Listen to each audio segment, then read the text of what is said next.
You're about to be Munger Vision as you're looking at MSJ. They'll be hosting BFA, so two high schools with a lot of initials. BFA of St. Albans taking on MSJ of Rutland. And it'll be Mike Sorelli, number 22, with his back to you right now on the mound for the Mounties for Coach Glenn Carter. And BFA in those very bright, very familiar yellow uniforms. Nick Swim will be the leadoff batter, followed by Jared Stewart and Tyler Pelletier. And we'll have a full 7 innings today. There is no mercy rule in playoff baseball action. It'll be ball 1. And it surely looks like Mother Nature is going to cooperate also. The sky's starting to break open. And you see all those little white fuzzies flying around out there? That's just like dandelions and stuff. It's getting muggy. It's partially sunny. Right now, it's not a bad situation for the fielders as far as seeing the ball. There's a strike from Sorelli. Goes 2 balls and 1 strike. The leadoff batter, Nick Swim for BFA. It's 1 and done. That's how the playoffs work. Single elimination. And Sorelli to the plate, won't get the call. He'll run to a 3-1 count on the first batter. He will face, very important, not to fall behind early. MSJ been the type of team who, when they get down, they start to doubt themselves. And he'll get that on the inside corner, and he'll have a full count to the BFA leadoff batter. Here at St. Peter's Field, watching high school baseball playoff action on Munger Vision. And boy, that's a great defensive swing. First of all, that was an excellent pitch. It would have been a strike outside corner by Sorelli, and a nice job of reaching out and getting the bat on the ball by the batter, Nick Swim, to stay alive. So we'll stay with a full count. And Sorelli, a senior out there, and I'll set the whole defense for you in just a second.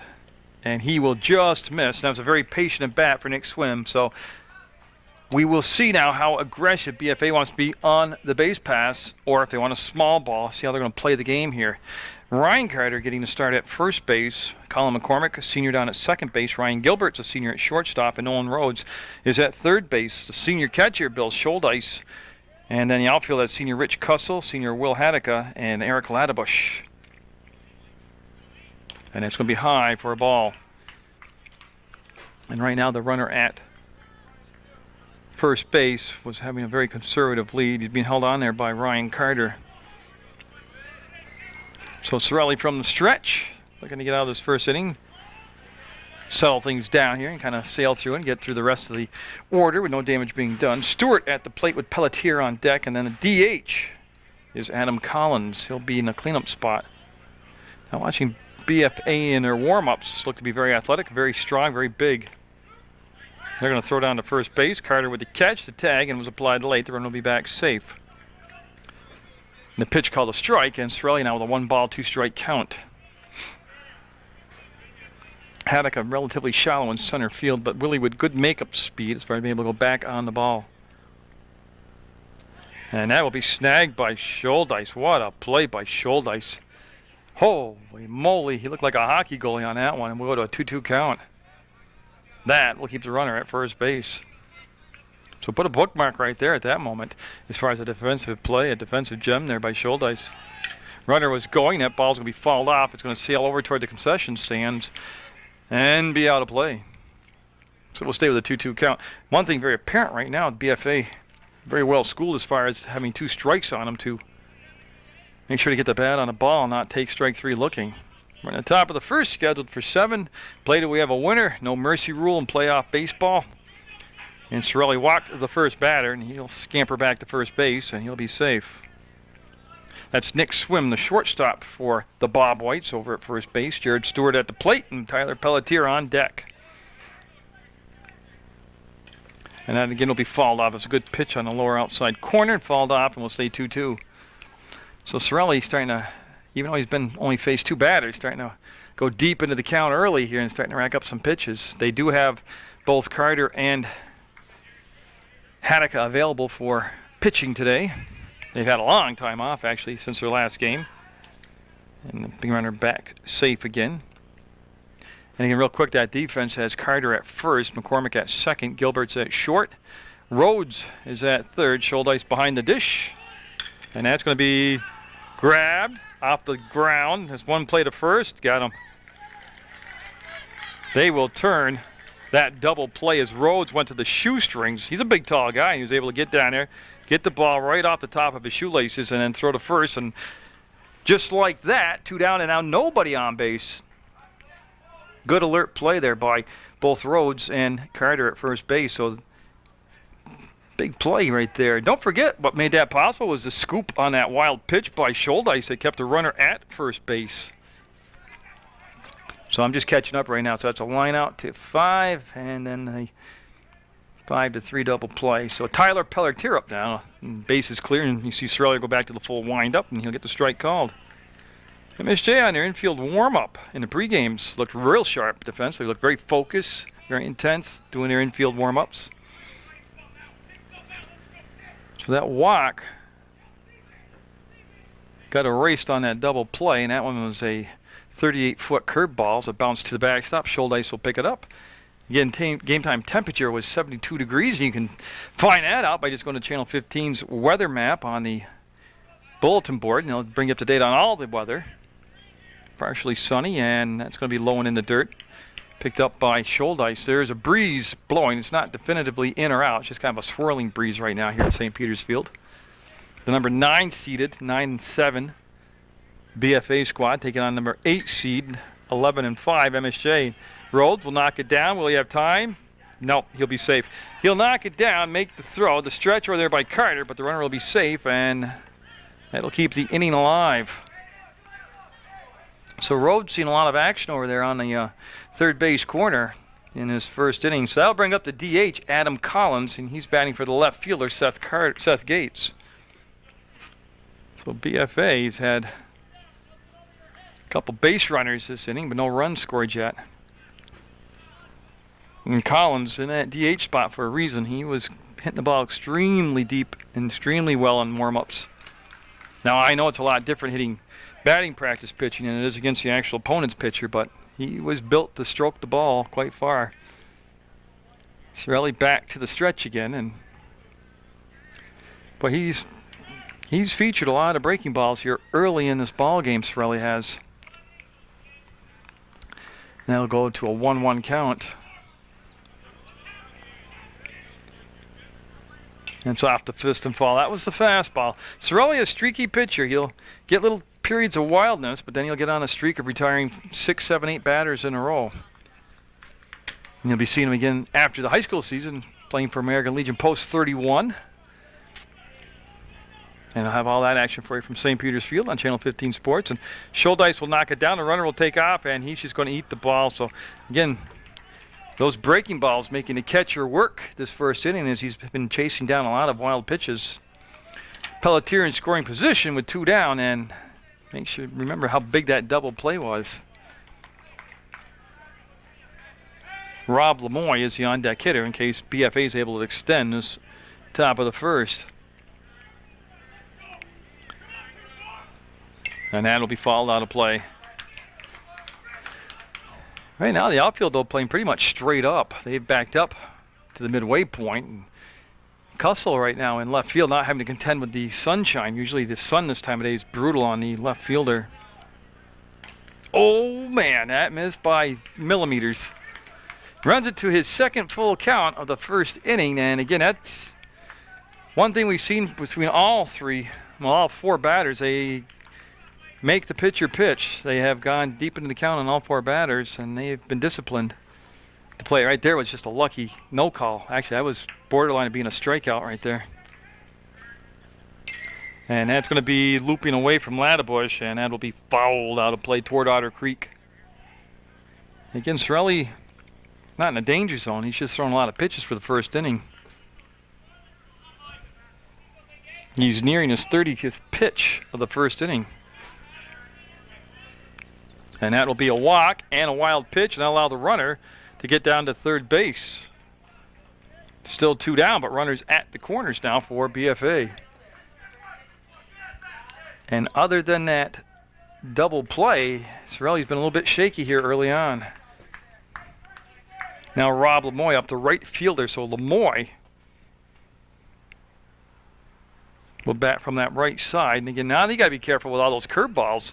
Another wild pitch here will give that runner at third base a chance to come home and score without a base hit. See if they change up the pitch sequence and try to stay away from the curveball, at least early in the count. Now there's that old fake third, spin the first move, and I've said it before. I've actually seen that thing work. That does work. And there he starts him off with a first pitch fastball for a strike.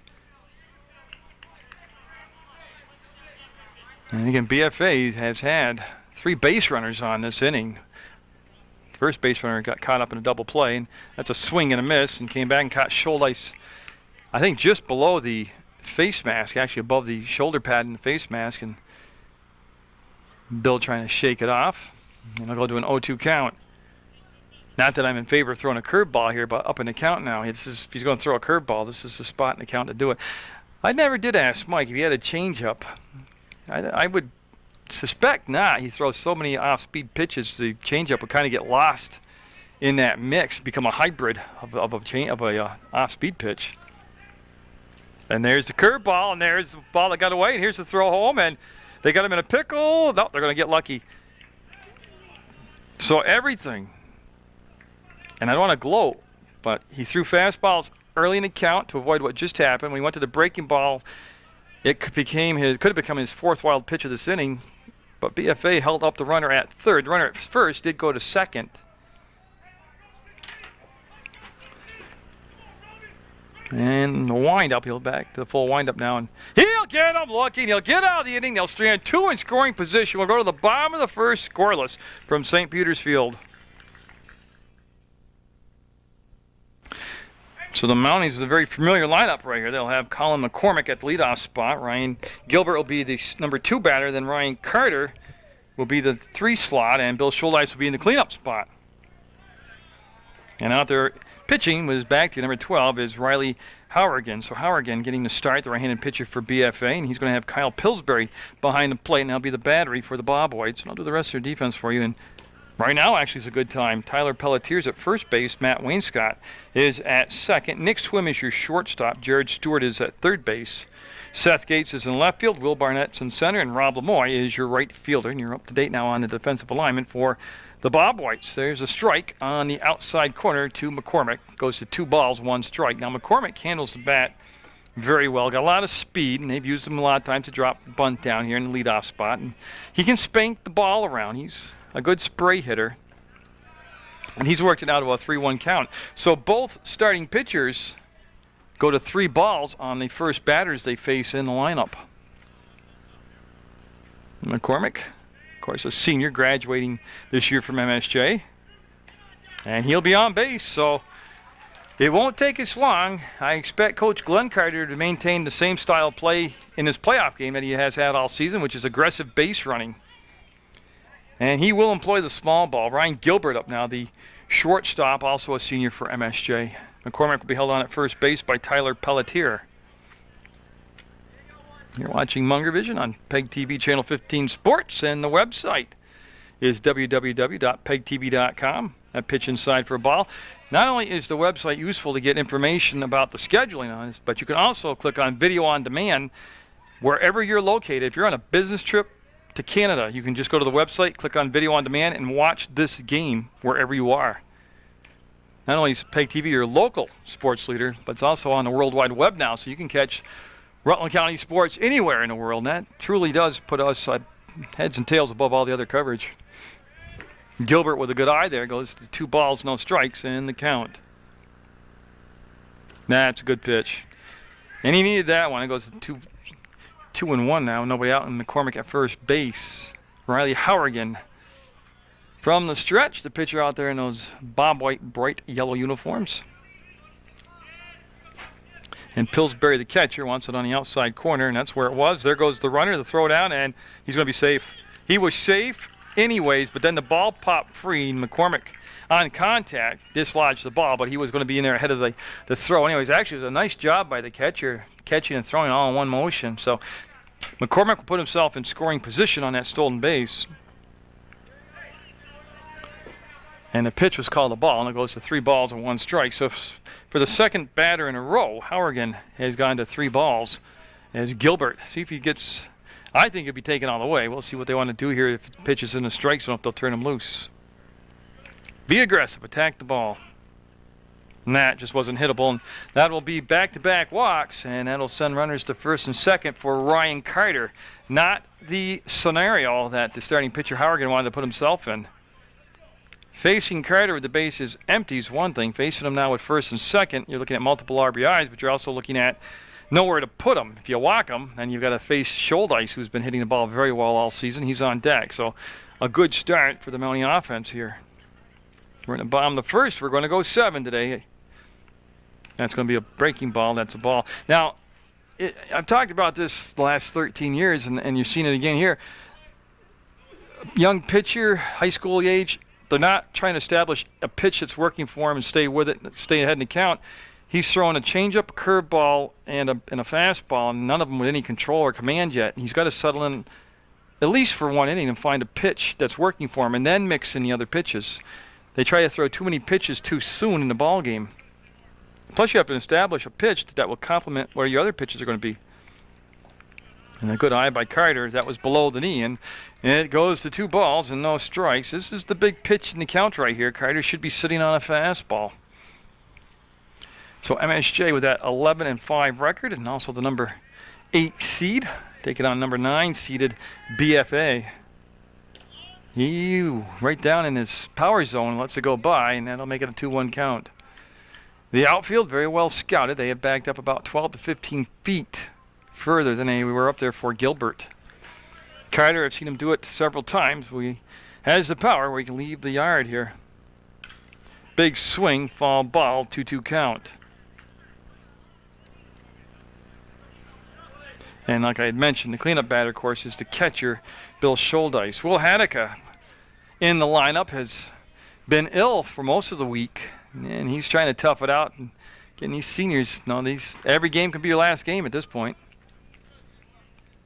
So with a scoreless ball game, Carter with 2 strikes will duck out of the way of that breaking ball, and we'll see yet another 3-ball count. There's been back-to-back walks to McCormick and Gilbert from Hourigan, the starting pitcher, and then obviously with 3-ball counts, he's going deep into the counts here and racking up the pitches himself like Sorelli did. Oh, that's been hit. That's been hit. That's going back, and it's just foul. Oh, man. Did he call it? He called it. Okay. I'm looking for Carter. He's looking. Yeah, he thinks it's fair, and I was watching it go over the fence, and everybody went back in position, and now they're going to come talk to the home base umpire, because there comes Coach Glenn Carter. I got to be honest with you, I thought it was fair. I had zoomed in tight on the shot of the fence, and it looked to be almost 4 to 5 feet inside the foul line. And Carter had the hitter, Ryan Carter, had a great view of it. He's standing at home base looking down. And I don't want to rewind the camera because I'd lose my place here, but they're not going to reverse it. But I'll be interested to watch the replay on the camera here because it certainly looked like a home run. So what could have been a 3-0 lead goes to a 3-2 count. Runners return back to first and second. And without reviewing the tape right now, put a bookmark right there because I think they caught a break. It landed to what they call St. Brother Joe's fence out there where the scoreboard is, and that's in fair territory behind the fence. Interesting first inning. He'll settle for a walk. That'll be 3 walks in a row. That'll load the bases up. And that'll bring up Bill Schuldice, the catcher. Bases juiced for MSJ. And again, you want to get off to a good start being the home field team, but also, an 8-9 seed, there's not a lot separating these two schools. This should be a very close competitive ball game. And the coach coming out for BFA, and he'll have a visit with his pitcher, Riley Hourigan, and that's where we'll pick it up, is on the flip side of the visit here. And so the meeting over and nowhere to walk Schuldice, bases loaded. Infield is at double play depth. They have the corners in tight, and then the center of the infield, the second baseman and shortstop, back at normal depth. So not a do-or-die situation as far as cutting down the runs here. They really need outs. They can concede a run if they can turn a double play. That'd be a good trade-off. Big swing and a little dinker of a foul ball down in the dirt, and it'll be a 1-1 count. So Hourigan experiencing some wildness here, back-to-back-to-back walks. and just missed surrendering a home run to Carter. So the Mounties able to work out of a little bit of a pickle in the top half of this inning, and now BFA trying to duplicate that. This is a little bit more severe situation than what MSJ was experiencing in the top half of this inning. Schuldice asked for time and is given time. It took a little bit too long for Hauergen to settle in on the sign, and yeah, he's a little antsy right now. He's got Mounties on every base and nobody out. And like I said, Schuldice has been a real good clutch hitter this year. Boy, and again, he's living on the edge. That's a breaking ball in the dirt of, if you're a hitter with the count, like this is the pitch in the count, 2-1, you got to be thinking fastball all the way here. And I don't know if he throws a changeup. That could be an option, but you got to be thinking fastball as a hitter. He got it, and he missed it. Yeah, he got the fastball just above the belt, and he was a little bit too far out in front of it, actually, and went straight down in the dirt. Now a 2-2 count. Now you're back into the pitcher's favor in the count, 2-2.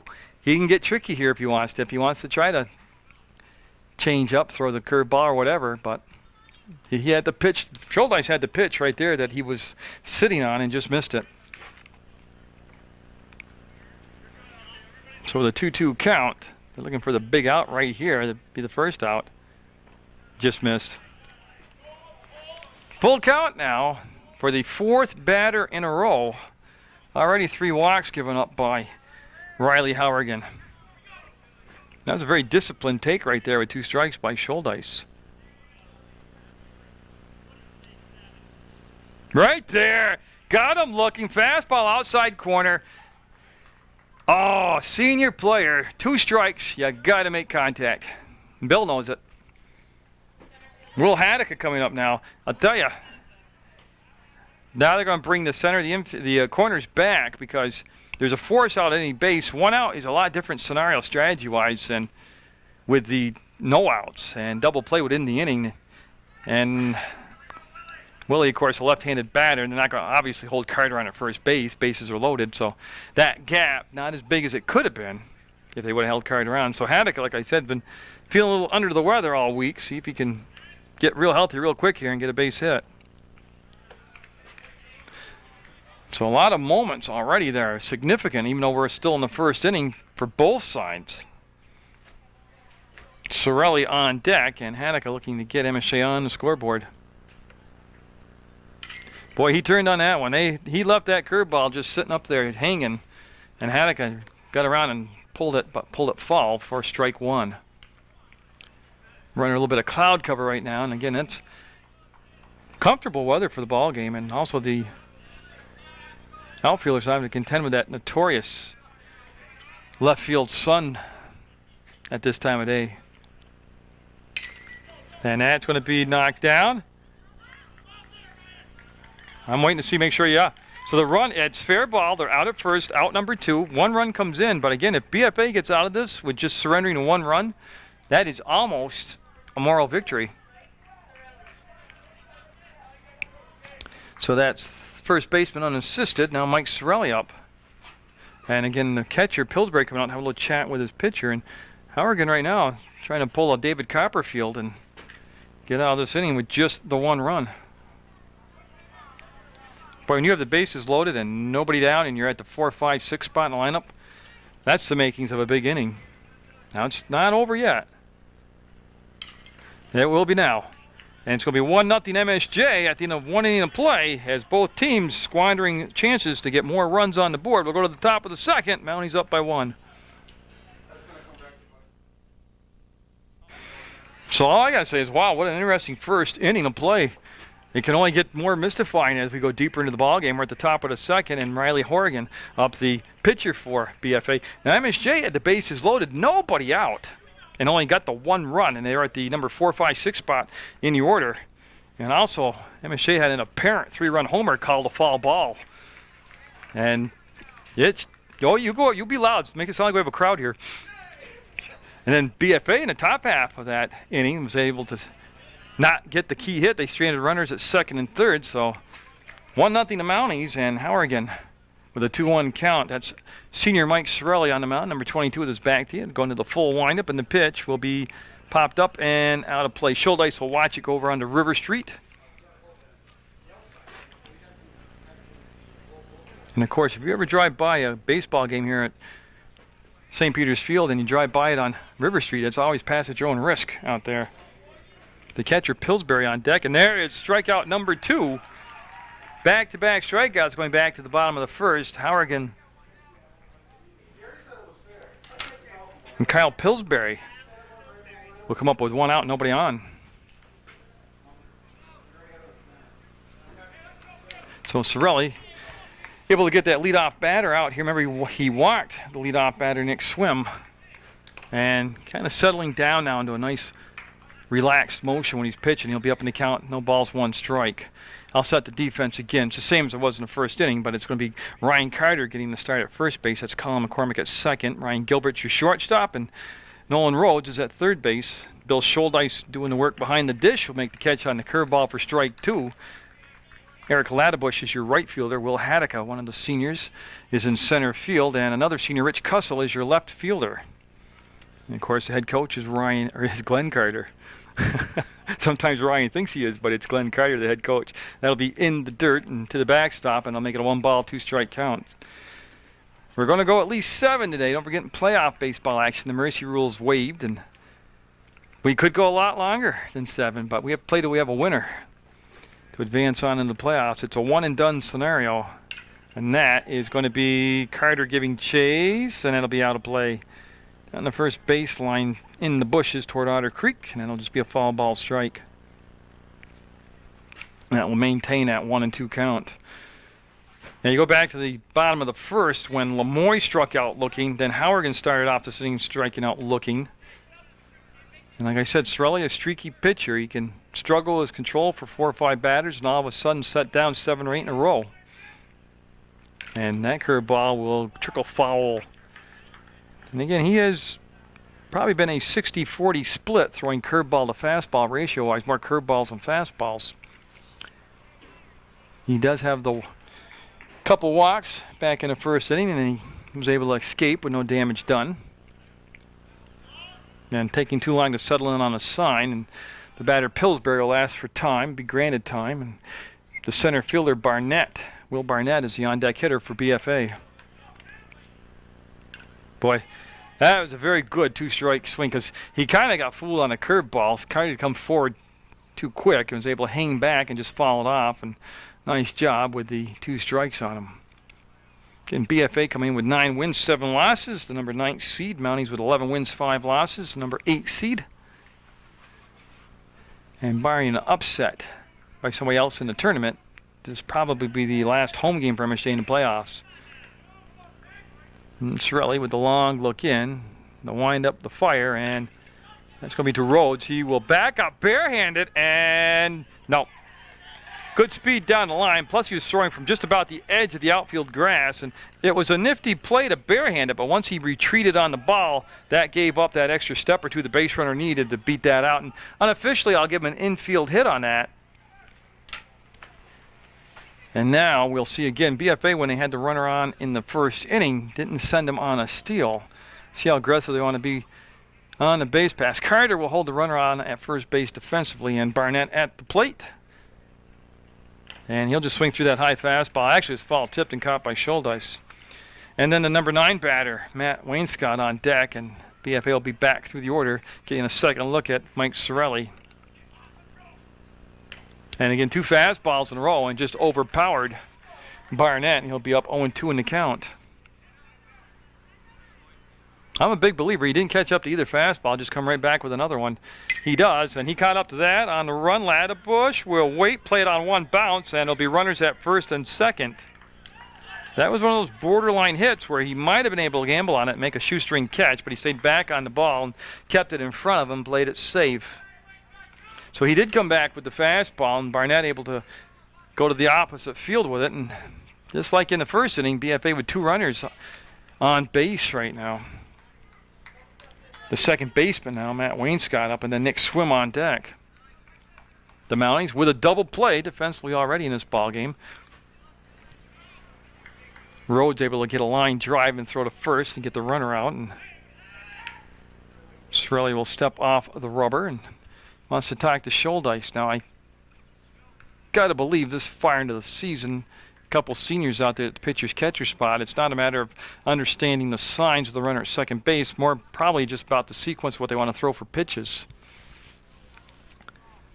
And we've seen earlier with Howering, the pitcher for BFA, stay away from the breaking ball. You want to get ahead in the count. You don't want to be throwing the fastball down in the count. And he does. He comes right back with the fastball there and gets ahead in the count, 0-1. And again, in case you're just turning the game on, you're watching playoff action on PEGTV, Channel 15 Sports. The website, PEGTV.com. You can, it's fastball at the knees, late swing and a strike. But if you go to video on demand on the website, you can watch sporting events, or any events actually, anywhere you want on the web. So you can be in Alabama and watch this game, which makes us truly the leader in local sports coverage with the World Wide Web behind us now. And that's going to be in the dirt for a 2-2 count. There's 1 out and 2 on, and the Mounties up 1-0 in the top of the second. And a nice stop. They'll throw down to third, and he got him. He was out, and he is punched out. Now, whether that was a straight steal, a missed sign, or a contact play that they didn't make contact on, but he was out by a good 2.5 feet, and I'm not sure really why he'd be going with a first and second situation, but he is gone. And the trail runner never took off, which means to me, I think he missed a sign down there. And just able to fight off that big breaking ball, and he'll stay at a 1-2 count. 2 down now. Yeah, Schuldice came up and actually took his time making the throw. He had so much time to throw down to third base. And again, the real indicator on that play is the man at first, Barnett at first base, never made a break on the throw to third. Now he's going, that ball will be fouled off, and the runner will have to go back to first base. So Barnett will trot back to first. They'll get a new ball on the plate of Sorelli, and he's got 2 strikeouts and 2 walks in the ball game.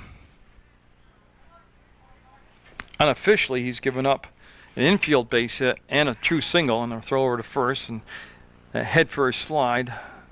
Runner is safe. That's Barnett over there, the center fielder for BFA.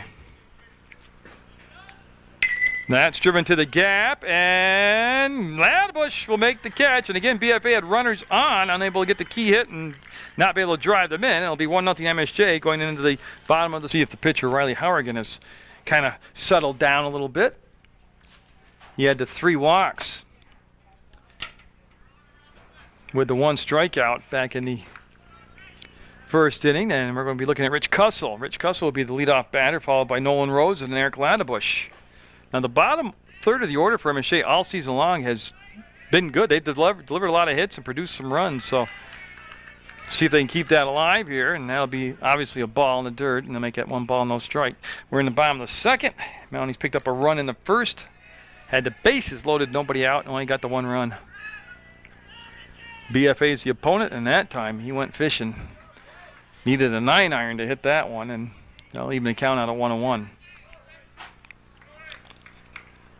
And so Hourigan and Pillsbury still the battery out there. Again, Hourigan threw a lot of pitches in that first inning. He won't get the call on that one just below the knee, and he'll go to 2 balls and 1 strike. Pelletier is your first baseman. Wayne Scott's at second. Swim is your shortstop. Stewart's at third. Gates, Barnett, and Lamoy are the outfielders for BFA. Again, in an 8 versus 9 matchup, you would expect this to be extremely competitive and well matched up in that. But an ugly swing on a breaking ball. Cussell off balance on that. We'll go to 2-2 in the count. And Hourigan threw a lot of breaking balls in that first inning. Now, I don't know if that's his forte, but he came inside with a little heat there and missed, and he'll go to yet another full count. Like I said, he walked the first 3 MSJ players he faced. Then got a strikeout and a couple ground outs. And he's on the verge of walking his 4th batter. And he will. So that'll be walk number 4 as Cussell with pretty decent speed. He's down there at first base now. Nolan Rhodes will be up the third baseman. Rhodes has been quite the multitasker this season for Coach Glenn Carter. He's played third, he's played shortstop, and he's been out in center field. And yeah, I can hear from the bench, I believe that was Coach Carter's voice, make him throw strikes, he said. So Now, last time, MSJ did send the runners on steals when they had them in a situation like this, and I expect Cussell to be no difference here. Now, Rhodes doing a little grooming down there as he gets his belt and his shirt and wants to look good. And this will give the catcher Pillsbury a chance to come out and talk to Hourigan. And it's not quite 2 innings yet. We've been a long time already. This is going to be one of those slow-paced games. Well, with all the walks, too, also. It's a lot of pitches, a lot of time. On a comfortable June day on Munger Vision from St. Peter's Field. So everybody's set now. We got the shirts all tucked in. The conference is over. And the pitch hopefully on the way. Boy, and again, you can see how tight his arm is. He's not really, he's that old saying, he's aiming the ball, not throwing the ball. His arm's not relaxed at all. And he's actually short-arming it right now. And he's starting from behind in the count on him just about every batter he's facing. He'll nurse that one over for a 1-1 count. Cussell being held on at first base by Tyler Pelletier of BFA. So MSJ going to beef up that 1-0 lead. And that'll miss outside. You know, again, he hasn't really attacked the plate. He's been a nibbler. And at some point, you got to see it's not working for you, and you got nothing to lose by attacking, being the pitcher and attacking the plate. That's going to be lifted out towards center field. Barnett got a good jump on the ball, will make the catch, and that'll be an out recorded by the center fielder. So that'll be 1 down now, and that'll bring up Eric Ladebush. And he just got off balance on the breaking ball, had his front foot forward and was lunging at the pitch and popped it out to the center fielder, Barnett. So Ladebush, the right fielder up there, and Cussell at first. Top of the order, McCormick on deck for MSJ. Runner going, and the throw down. Well, what a beautiful throw and tag. Cussell is gunned out trying to get second base. 2 down now. I tell you what, that catcher, Pillsbury, put that ball right out where you want to catch it for the tag. Actually, just right there, second. The shortstop never moved his glove. Swim made the catch, slid right into the tag, and he is gone. What a beautiful throw. So Hourigan now working with nobody on base. He'll go back to the full windup. And McCormick at the plate will lay off that pitch. McCormick, his first time up, he walked, stole the base, got to third base on a wild pitch, and eventually got in on one of those ground ball outs and became the only run of the ball game so far. Yeah, he'll lay out that high pitch. Well, I tell you what, Hourigan just struggling on every pitch. 2-1 to count to senior Colin McCormick. That's going to be the third base, handled clean, long throw, and scooped up nicely at first base and got him. Pelletier with the scoop. That's the inning. It'll be 1-0 MSJ going into the third inning of play from St. Peter's Field. And that first pitch is going to be hit to center field. Haddock on the run toward the gap. Looks to have a beat on it. Will make the grab. Willie Haddock with that good speed will record that first out. And I didn't get a chance to tell you that was the shortstop Swim up there who made good contact. But again, this outfield has been very, very good for MSJ all season long. I'm just doing my bookwork. So Willie will make the out. Stewart up. Now he lined into the double play. He lined the ball hard to Rhodes, who took it off the top of his shoes, and then threw to first to get the runner out, who was Swim at the time. So Sorelli will bounce that one in the dirt for an obvious ball. He's got a strikeout in the first 2 innings. So he's got 2 strikeouts for the game, 1 in the first, 1 in the second.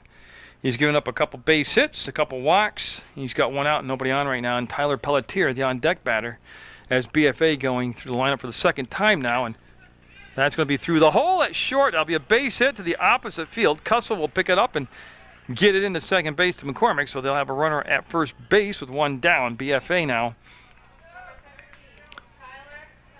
with 3 base hits in the ball game. Pelletier reached on an error back in the first inning, unofficially an error. And the outfield again, so slightly shaded, but they're shaded toward the third baseline. And that throw came over. Carter will apply the tag, and it'll be just a little bit late. And Sorelli has a better move than that. He's actually got a pretty decent move for a right-handed pitcher to first base. That wasn't his good one. And Sorelli back to the stretch. I never did ask Mike, but I think he prefers to pitch from the windup. And Haddock, with a nice adjustment coming on that hard line drive, will make the grab for his second putout this inning, and obviously the second out of the inning. So again, that's a tough play for an outfielder. Ball hit on a rope like that at you. He started to his right, came back to his left, and made the grab. And obviously the runner couldn't advance from first base. So now the DH, Adam Collins, up, and he walked his only time at bat back in the first inning. He got stranded at second base. And that breaking ball just never broke. Did they? Okay, I think they called a balk, which I'm not sure why or how. Well, that's the only thing that could have been called, to be quite honest with you. So I'll have to watch that again because I didn't see it. Plus, they let the pitch come in.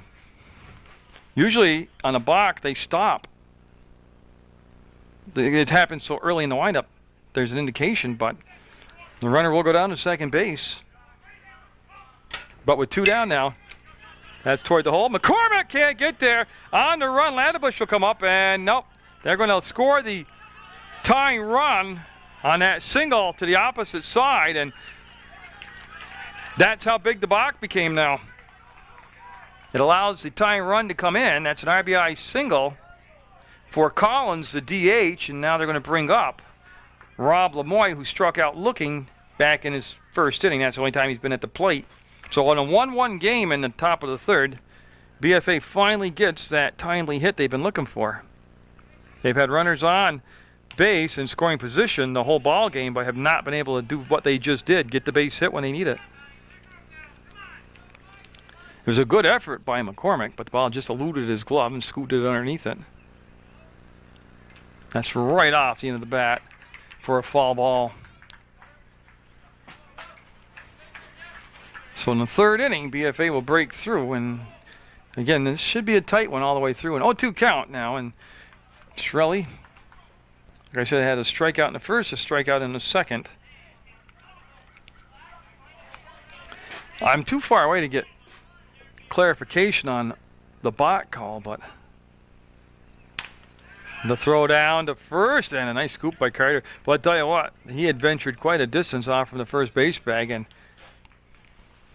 Collins was, the baser, able to scatter back there. So with a 2-2 count, yeah, what the umpire did, he turned to the press box and he asked the person running the scoreboard wanted to know what the count was. And Sorelli, that's going to be a hard hit ball up the middle, and I'll drop in for a base hit, and you see Haddock will scoop it up and he'll get it in, but runners at first and second with the two down now. And again, the second time through the lineup seeing Sorelli, and this is where both the pitcher has to make an adjustment to the hitters and vice versa. The hitters make an adjustment that they saw from the pitcher, and Sorelli staying pretty much with first ball, breaking ball, and then not really getting a mixture there coming through the order. Now Howrigan up. He struck out looking at strike three back in the second inning. And the go-ahead run down at second base for BFA.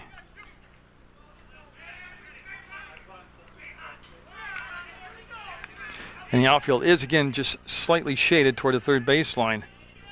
And Sorelli with a very long look in and can't decide on what he wants to throw here. He's got a one-strike count, and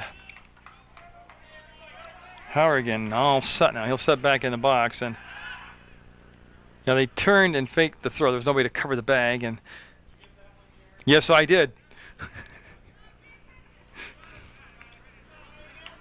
A pretty rowdy crowd out in the bleachers today here at St. Peter's Field. That's going to be hit to the... Gilbert's got time. He's got time, and he got him. Senior Ryan Gilbert staying with it, makes the play, but BFA will get the tying run. We'll go to the bottom of the third. 1-1 the score in this playoff game.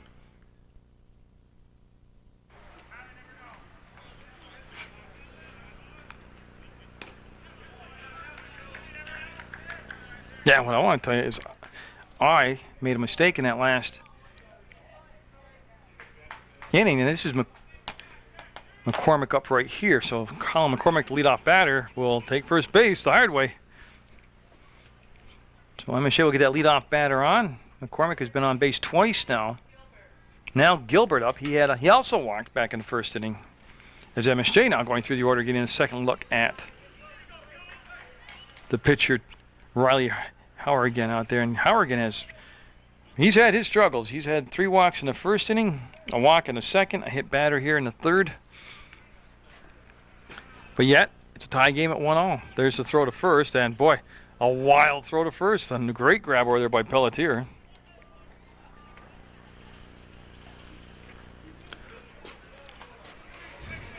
And again, MSJ, when they've gotten the runners on, they've been able to move along with the steals.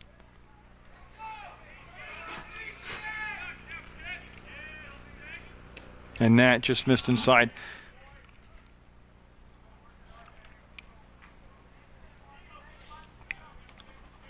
Okay, I just found my mistake in my book. Okay, now I'm back on a straight and narrow.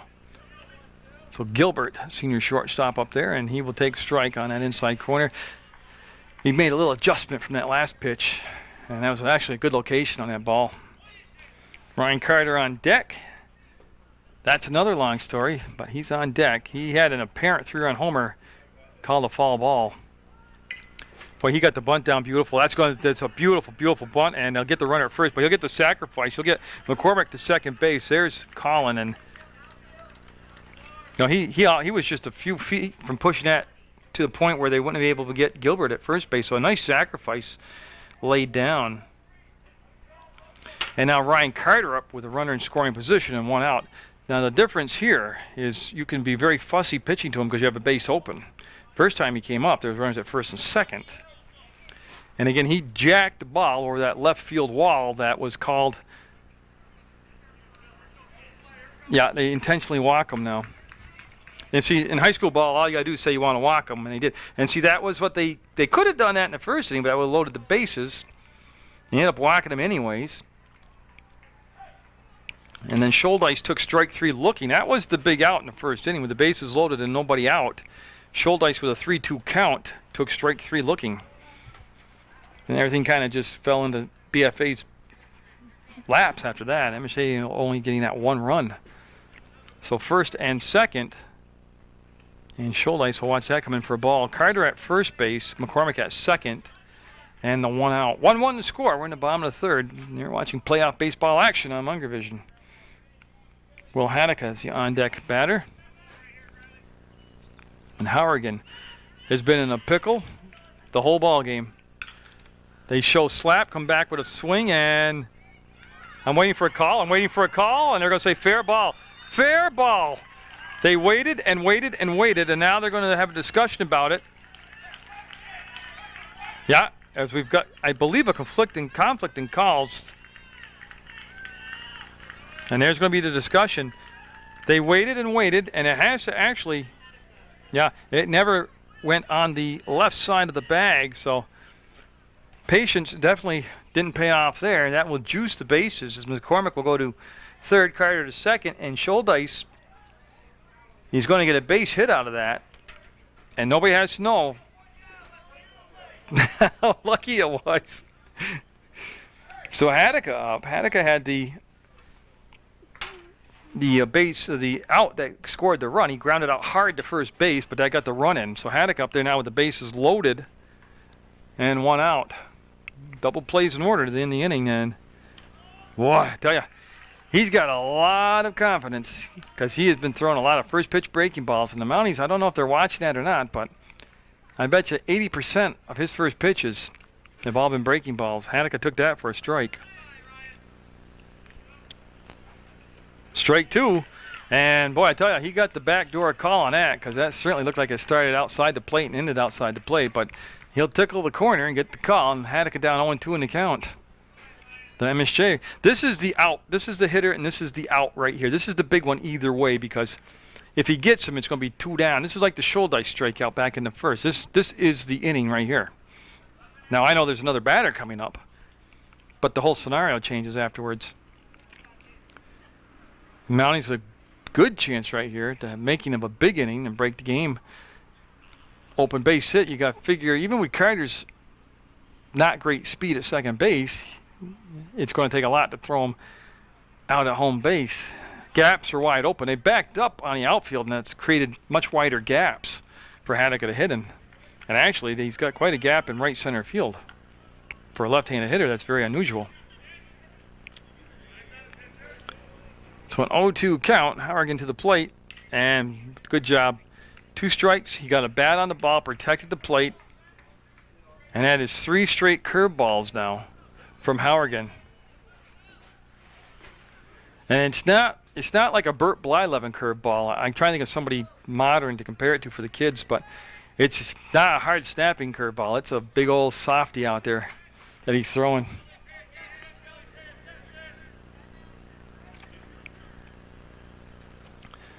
He'll come to set. He's on the rubber and the pitch.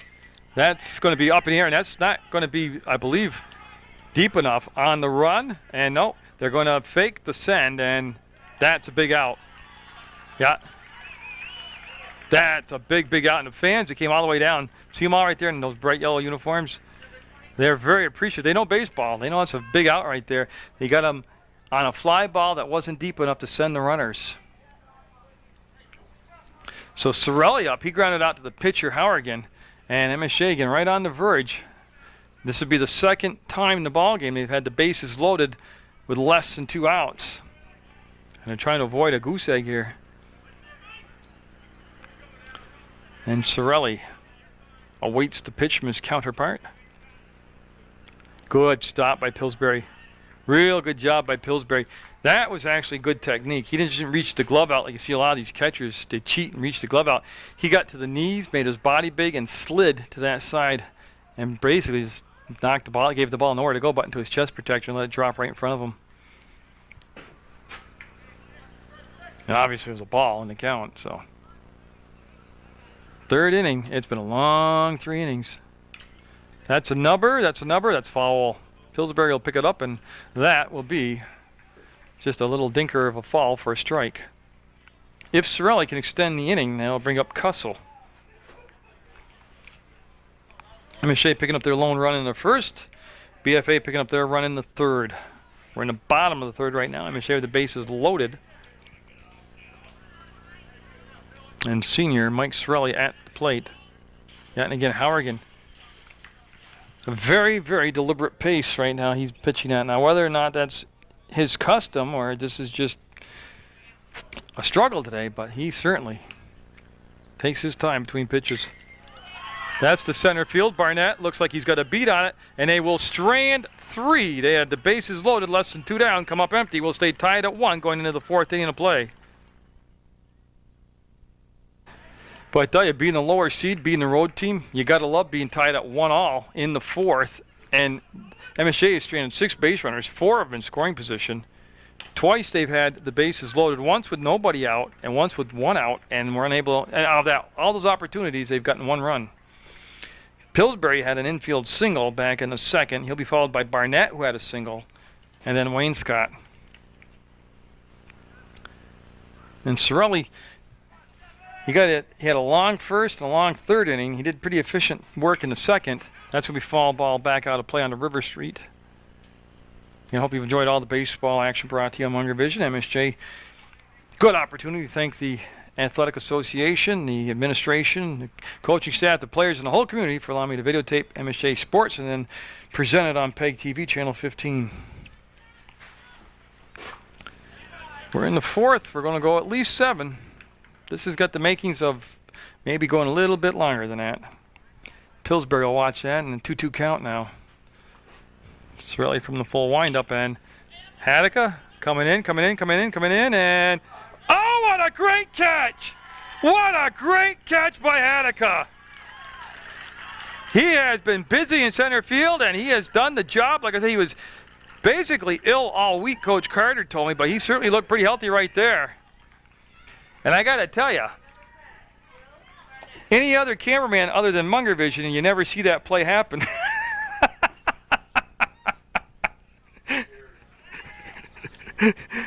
I watch the other stuff on TV up there, and I tell you, you never would have seen that. And then, great play by Haddock. Glad I could actually be on it and zoom in on it and see it.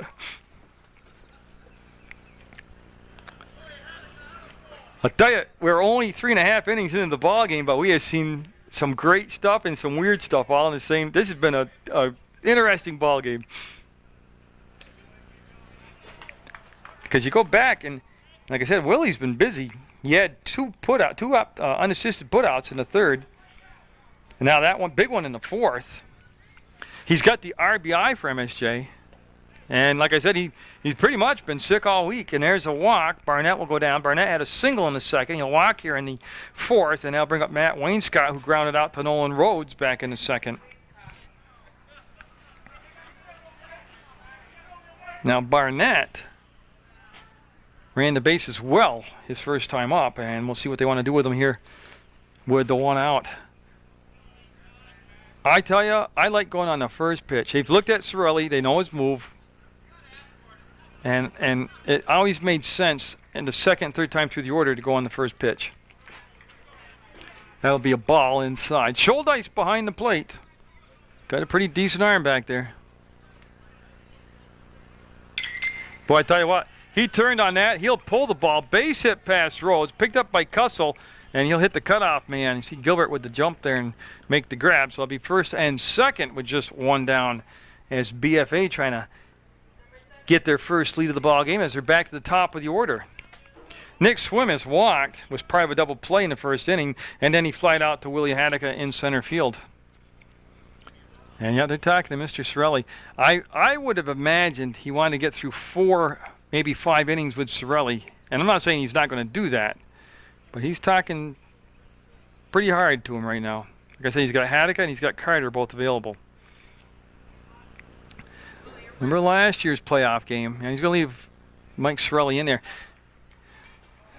Last year, again, MSJ, boy, a heartbreaker velocity opening round. They're trying to avoid that this year. They've got a good team. They've got a talented team. They're not deep, but they've got a good chemistry. They've got decent pitching. And first and second for BFA for Matt Wainscott, the second baseman. And they're playing everybody back, nobody in on the infield. They're playing back, and MSJ already turned one double play. They have a force out on the infield other than home base, obviously. All good pitch.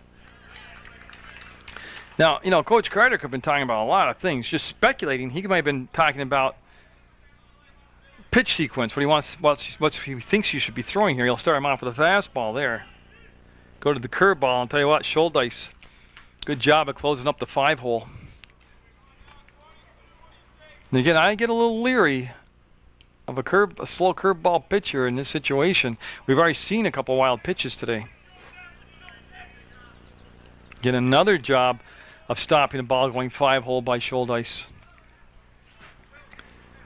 I'd like to congratulate the Detroit Red Wings on winning the Stanley Cup. And since we're on the web on PEGTV.com, you can watch all our programming by going to the web. I'm sure they'd catch a lot of Munger vision. So congratulations to the Detroit Red Wings. They weren't my team, but hey, they won. And Cirelli trying to find his control here. Oh, they're going to throw down. Just did get back there. I tell you, I don't have a problem with that. You got a big strapping strong catcher back there, and you got a senior at second, a senior at shortstop. You should be able to throw the ball from home to one of those guys and make a tag, and he did. And then Haddock, a senior, was back in the play up. So with a 3-1 count, that will go off. But see Haddock right there. Yeah. They had the pickoff play on it. Now that's called from the catcher right there, who gets it from the dugout. And you know, that's actually a smart play because you just threw down the play before that, and the odds of people thinking, well, they're going to do it twice. There was a little bit of an adventure, believe me, because the throw was high, but. Oh, he'll get that. Tell you what, that's quite the expanded strike zone today. Because that's an arcing curveball, and that's starting off outside the plate to begin with, and they're consistently calling it for both pitchers. So 3-2 count, and the pitch fouled off. Good job getting the bat on the ball with the 2 strikes. So we'll stay at a full count with 1 out, 2 on. Top of the order, swim up. Stewart on deck. And BFA and MSJ all tied up at 1-all in this playoff game. Mike Sorelli, again, he's in his 4th inning of work, and he has thrown a lot of pitches. And they're very, very concerned with Barnett down at second base. Now, I don't call that an overabundance of a lead. He did get a running start there, but, you know, don't forget, it is a full count, so of course they're going to be off. And again, are they waiting for baseballs? Nope, Mike's got one in his hand. We're all set to go. Sorelli with the 2 strikeouts in the ballgame so far.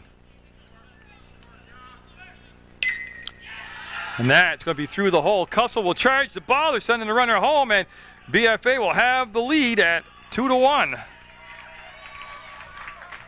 So a good piece of hitting by the left-handed hitting Swim as he came down the third baseline with it.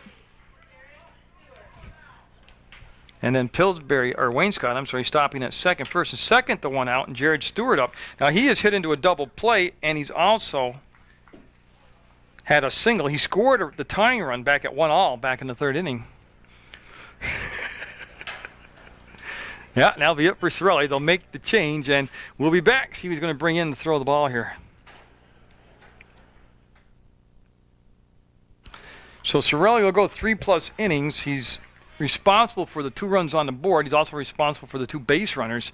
Senior Will Hadeka will move from center field to the pitching spot. He's a left-handed pitcher, obviously.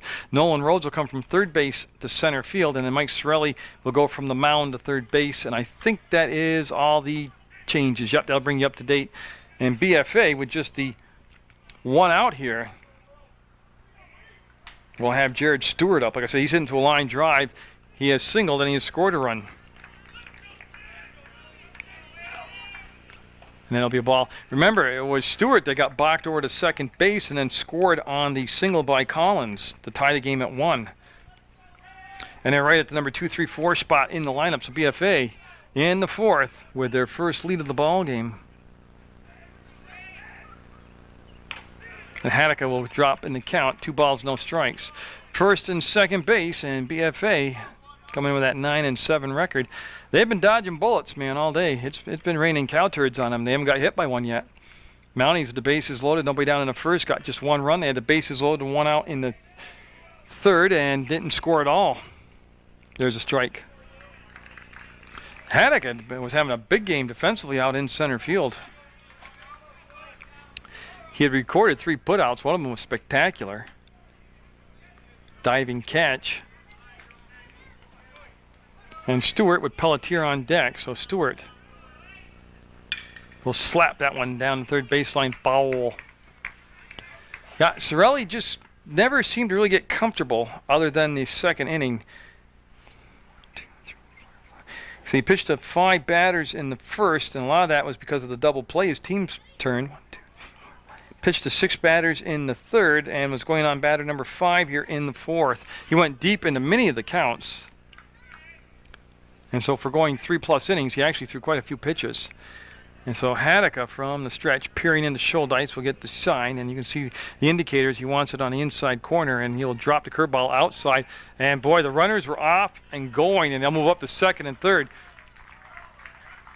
Nice, aggressive base running out there by BFA. They're attacking. They're the lower seed. They're on the road. They've got the momentum, and they're keeping it going with the attack mode here. So a full count to the first batter that relief pitcher Willie Hadeka has faced. That's back to Hadeka. He'll look the runner back, the 3rd, throw to 1st, and a great job. Right there is just really knowing what's going on in the ballgame by Hadeka. That's being a senior. That's knowing what's going on. That's aware of what the count is, what the base runners are, what the outs are. I mean, I have seen pitchers in that situation just get that and just can't wait to get rid of the ball to 1st. He looked the runner back to 3rd, gave him a few steps over there, and then knew he had plenty of time to make a good throw to 1st base and got the out. 2 down now. Runners to 2nd and 3rd for Pelletier. He's reached on an error and then flied out to Hadeka, who at the time was the center fielder.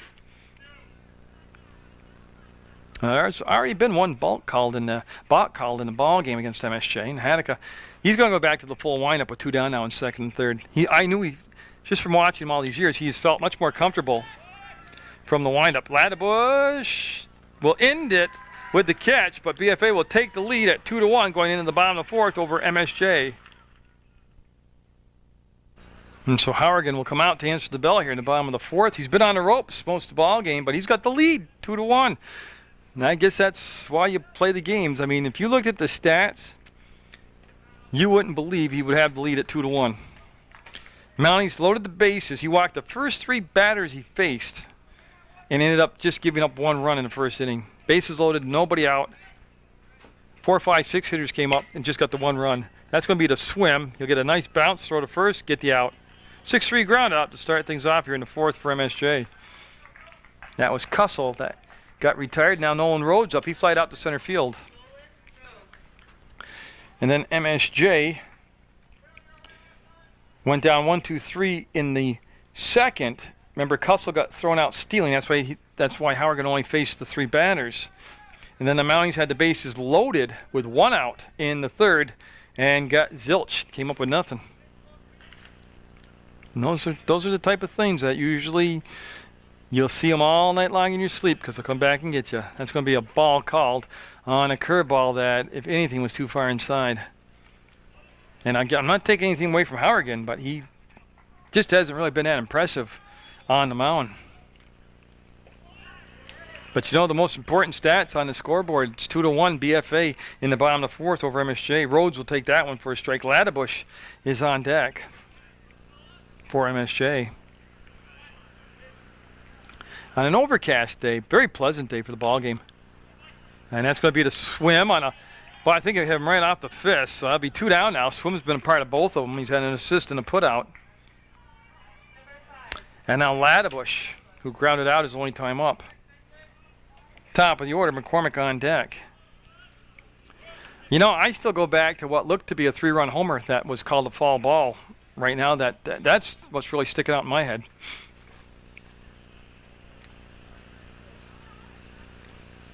And he'll miss on that first pitch. And he's been down in the count a lot, Hourigan has.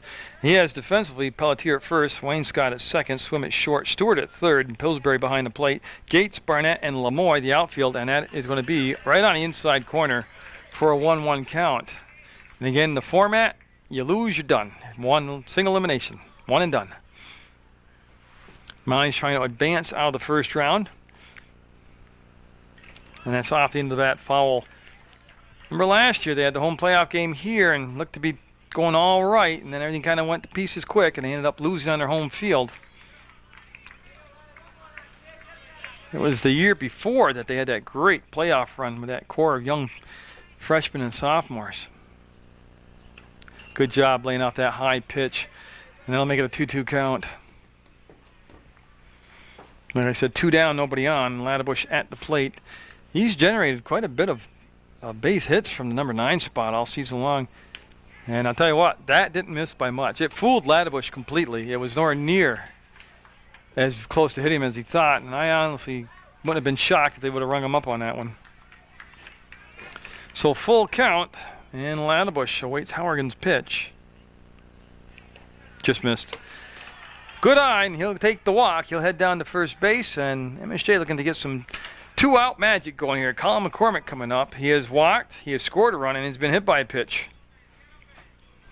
And then again, he's the type of guy that finds any type of way to get on base. That's why they got him at the top of the order. Laddebush with good speed. I'm not, I shouldn't, I just speculate. I like sending the runner here because the worst case scenario is you start off the next inning with the top of the order.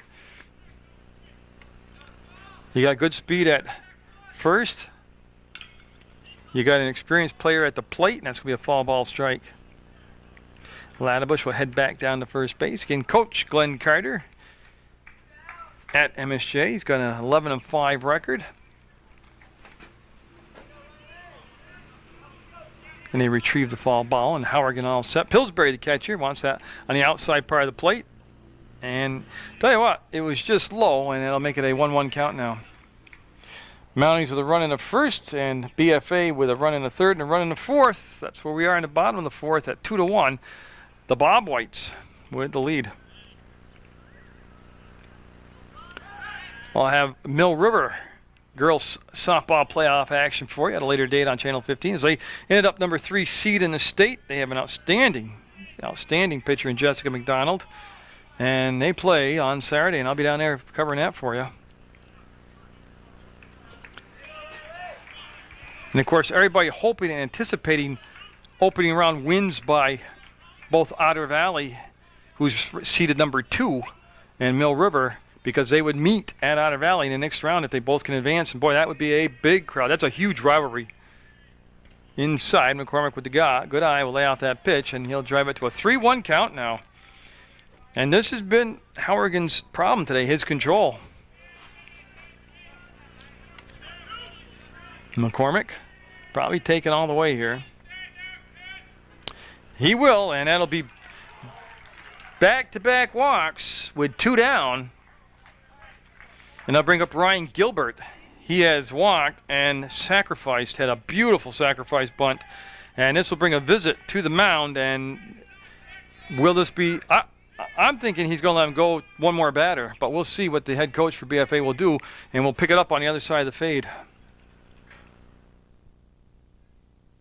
Speculate, which I do a lot of. I think he's going to stay with Hourigan just for Gilbert, and if he loses Gilbert, he's going to bring in another pitcher to pitch to Carter and Scholdice. Corners are playing extremely deep. That's a ball. And Gilbert, like I said, laid down a beautiful sacrifice bunt his last at bat.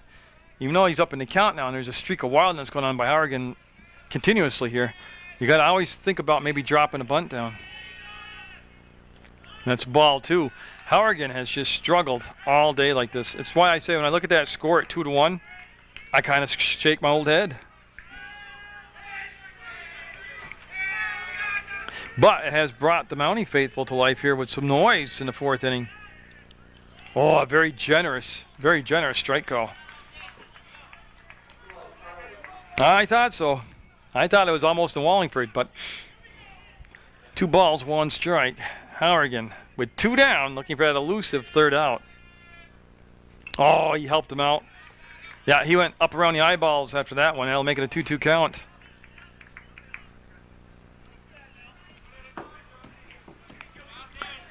Now in the outfield, again, just slightly, very slightly shaded toward the 3rd baseline. Well, good speed on the bases, too. Ladderbush at second with good speed. McCormick at first with decent speed. And 2-2 count, 2 down, 2 on. MSJ down 2-1. We're in the bottom of the 4th, and Gilbert will ask for time as, again, Hourigan has been very, very deliberate between pitches all day long. Actually, he's taken so long, I've actually missed lunch and supper today.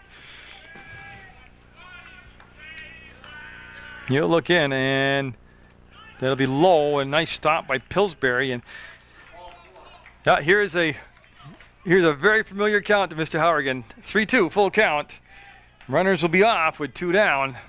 You got to figure if he can actually get a pitch, he can drive. With the runners taking off on the pitch, they got a good chance to score on a single. Gilbert, a senior. Hourigan set, kind of. No. And again, most of the time when a pitcher does that in this situation, he's just not ready. He's not sure what he wants to throw. He doesn't believe in what he is going to throw, and he's just buying time.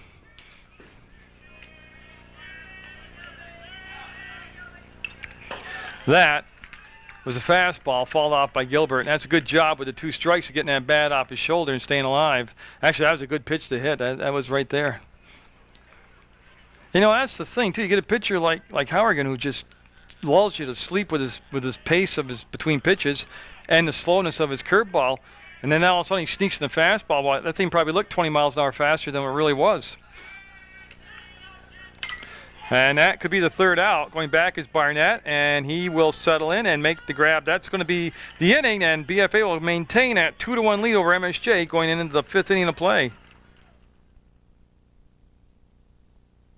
Oh, now we're getting into that nail-biting section, 5th, 6th, 7th inning.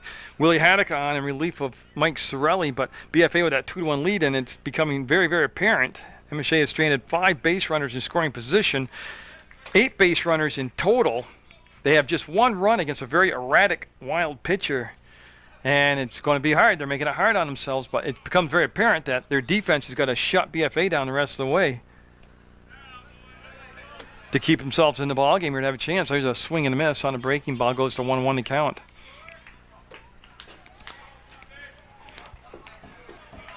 As we're looking at the DH right here, I forgot to tell you, it's Adam Collins out there.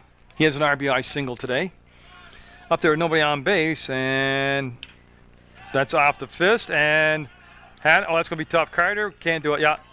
Boy, and I think that really exemplifies the frustration MSJ feels. A ball hit about maybe 22 feet, if that, becomes a base hit. Hit in the right spot, right place, right pace. Now Rob Lamoy up. He has struck out looking and singled, so he is 1 for 2 today. And I'm not sure. They had a little talk between the on-deck hitter and the first base coach, and they're all set. Again, the Mounties with the bases loaded in the first and third, less than 2 out both times. Once with no outs, once with 1 out, and have manufactured just the 1 run. BFA with a run in the third, a run in the fourth, and the leadoff batter on here in the 5th. And we're all set. And Hanukkah, he'll go back to the stretch now, as I believe what I missed was they brought on a courtesy runner. Well, Carter with a nice job at stopping. Yeah, it is a courtesy runner. That was what the whole open play was. Yeah, Adam Phillips has come on to run for the DH, Adam Collins. So still Adam out there. They just switched last names. In the 5th, the Mounties trying to keep it at a 1-run deficit. Hanukkah. They're playing a little small ball, and that was Sorelli charging hard from the corner, and that bunt attempt, line drive foul, and they'll make it a 1-1 count. You know, also, when you get the bunt sign, well, it could be a contact play, too. So I'm about to say, when you get one around your eyeballs, you got to pull the bat back, because the higher the pitch, the odds of you popping it up for an out magnify. So Hanukkah with a 1-1 count. He'll step back off as he'll get back on the same page with Schuldice's catcher. Carter's at first base holding the runner on. And they call pitch out. I'll tell you what. They're very, very caught up with the base runners today. To the point, I think they're distracting the pitchers from pitching because it's a 2-1 count and a runner at first. And they wasted a pitch right there with a pitch out. They put the pitcher behind in 2-1 count. Nice job by Carter getting that pickoff attempt. Now Hanukkah, as a lefty, has a natural advantage already, looking right over at the first base runner, but he's also got a nice move to first base. Not quite Steve Schwartle quality, but he's got a good move to first. Steve Schwartle had the best move of any high school or college player I've ever seen. And again, and I'm not knocking the kid at the plate. It's just he hasn't got this bunt thing down. He's very stiff up top. He's not bending the knees. And he's down in the count. Now, it's not automatic he'll take the bunt off, but he does have 2 strikes. And this would be a big out right here for Hanukkah to get. But I tell you, he went off speed pitch, and the good job of just staying back long enough to foul the ball off by Lamoy. The pitcher, Howergan, is on deck for BFA. They're at the plate. They're the number 9 seed, and they've got the lead 2-1 over the 8 seeded MSJ. Green Wave, the Mounties out there, trailing on their home field in the top of the 5th. But again, nice job. 2 strikes. He's doing a good job. See now, in that pitch out, Hanukkah, if he didn't have the pitch out, he could try to go up the ladder and out of the strike zone, get him to chase. But if the guy lays off the pitch, he's at a 3-2 count all of a sudden. You take away the pitch out, he's in a spot in the count where he can do that.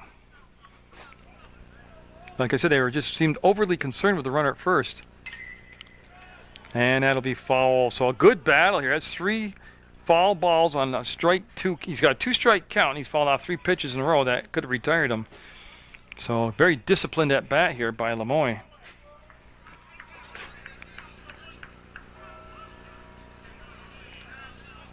You see Schuldeis settling. Every pitcher today for both sides has tossed a lot of pitches. They've gone deep into the counts. Great breaking ball. I'll tell you what, Willie never gave up. He went breaking ball, breaking ball, breaking ball, and stayed with it and got him. Big, big out right there.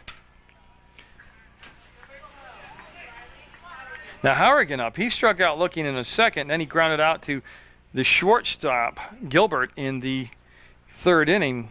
He's up for the 1 out, 1 on. MSJ's already with a double play in the books. And Hadeka with a long look in. Good pitch. I don't believe it's going to stay in play, and Schuldeis will watch it be out of play for a strike. Now I watched Hadeka pitch for the Rutland County Royals coming up through the ranks, and Coach Glenn Carter, of course, ran that organization. So Willie with a lot of history here on St. Peter's Field and with Coach Carter, and I just never felt he really got the credit as a pitcher.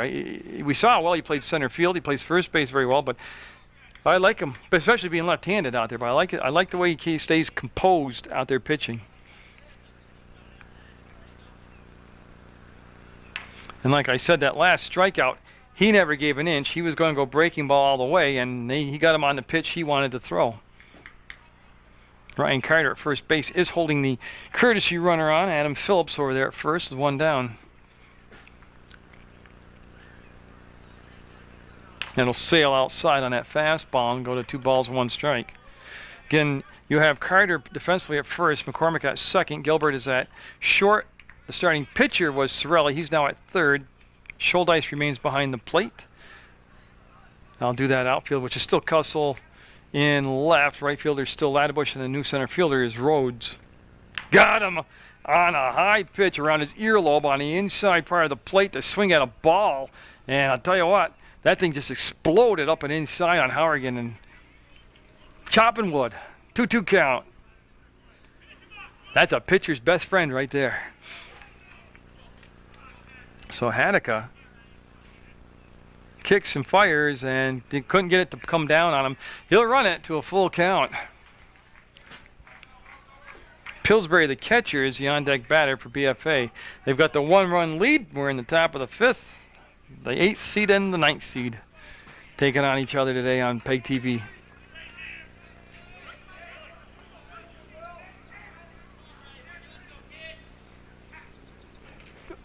Oh, just must have got a piece of it. Boy, I might got a piece of Schuldeis here. He's looking at his fingertips, and the big senior will hustle back and pick up the foul ball. And again, he just got a piece of that to stay alive. Good location on that pitch. So we'll stay with a full count. And again, like I said, Sorelli faced it, and now we're seeing Hadeka face it. These BFA hitters very well schooled on staying alive with 2 strikes. They fall a lot of pitches off. That looks to be on the infield, and looks like Carter's going to call for it, and he will get the out. Runner unable to advance, so Hadeka with 2 big outs after he got the leadoff runner on. 2 down now, and Pillsbury up. Pillsbury has an infield single in the 2nd, and then he flied out to Hadeka in the 4th, and that's when Willie made that tremendous diving catch. That was beautifully taped on video to get the out. You can not forget about the runner at first, but what I like to tell my pitchers here is you got the 2 outs, you've got the 3rd out at the plate. You can mind the store at first base, but concentrate more on the guy at home base right now. And that will float, literally float outside. Never snapped for him, and it'll be 1 ball, no strikes. Carter's still holding the runner on at first, and again, I'd say the outfield, especially Rhodes, is shaded toward the 3rd baseline. Not a tremendous amount, but see Schuldeis hold it to frame it, but can't get the call, and it'll be 2 balls, no strikes. Will Barnett, who's had a good day at the plate on deck, so Haddock would like to take care of business right here and then face Barnett in the 6th with the bases empty. And he's looking Fastball right down the pipe. 2 balls, 1 strike. Some question on the call from the batter, Pillsbury, but not a lot there to argue with. And so here's the pitch in the count at 2-1. Beautiful. Elevated the fastball and swung through it, and he's got it back now after being down 2 balls, no strikes to a 2-2 count with 2 down. And they're trying to strand yet another base runner out there for BFA. Mountie struck first in the bottom of the first to take a 1-0 lead. That didn't last too long. BFA tied it in the third, took the lead in the fourth, and have a runner on here in the fifth. And that will be the home base umpire giving time to Pillsbury, who asked for time. And Hanukkah all set. He does have a strikeout this inning. And whoa. He had just lost the grip on that, and he'll have another full count, 3 balls, 2 strikes. It's really deep at the corner at third. And Gilbert, about 2 or 3 strides off the outfield grass at short. Pretty mandatory traditional positioning out there at shortstop.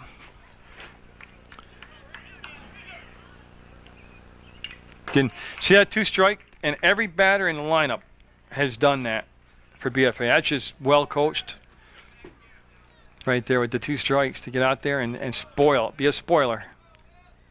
You don't want to take the chance that it might be a ball or it might be a strike. It might not be what you like to swing at, but you want to foul it off and get a chance at a ball that you prefer to hit in your zone. So,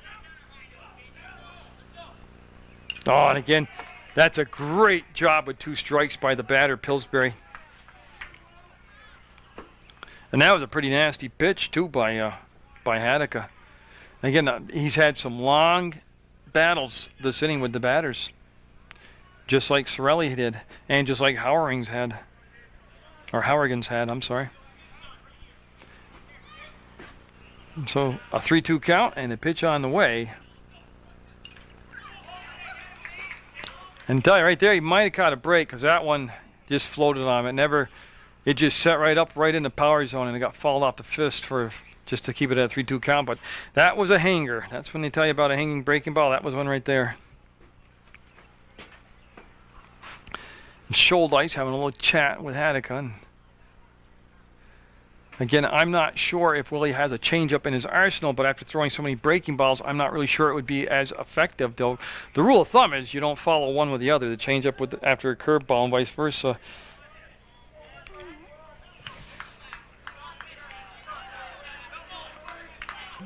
And he's set. He settles in and see if he can come up with that third out on his pitch. Off the fist and out of play. Boy, and again, when you go back and watch the game, and I want you to watch it either at PEGTV.com or right on Channel 15 itself, and you'll see, I am repetitive, but you'll see that all these BFA batters have gone with 2 strikes on them. They've gone a good 3, 4, 5, 6 pitches past that with foul balls. I mean, they're very good at not watching strike 3 go by. They're wasting good pitches here.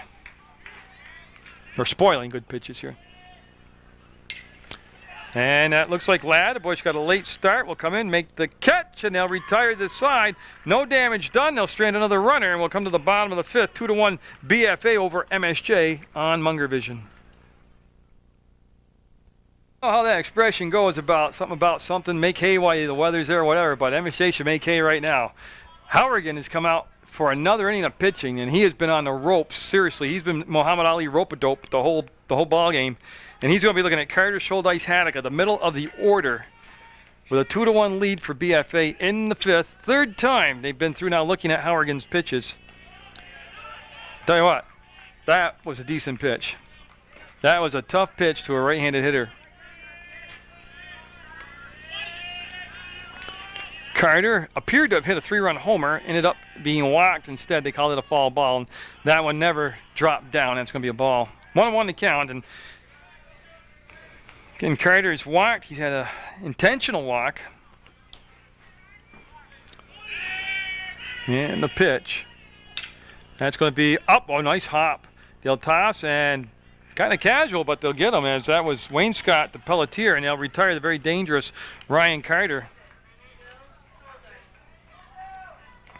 So Scholdice up. He struck out looking at strike 3 with the bases loaded, and then he had a little infield base hit in the third.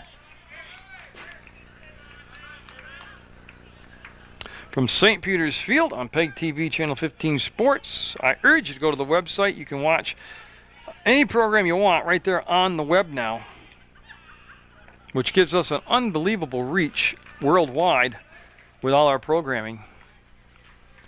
You don't think they don't watch Munger Vision in Japan? I guarantee somebody has.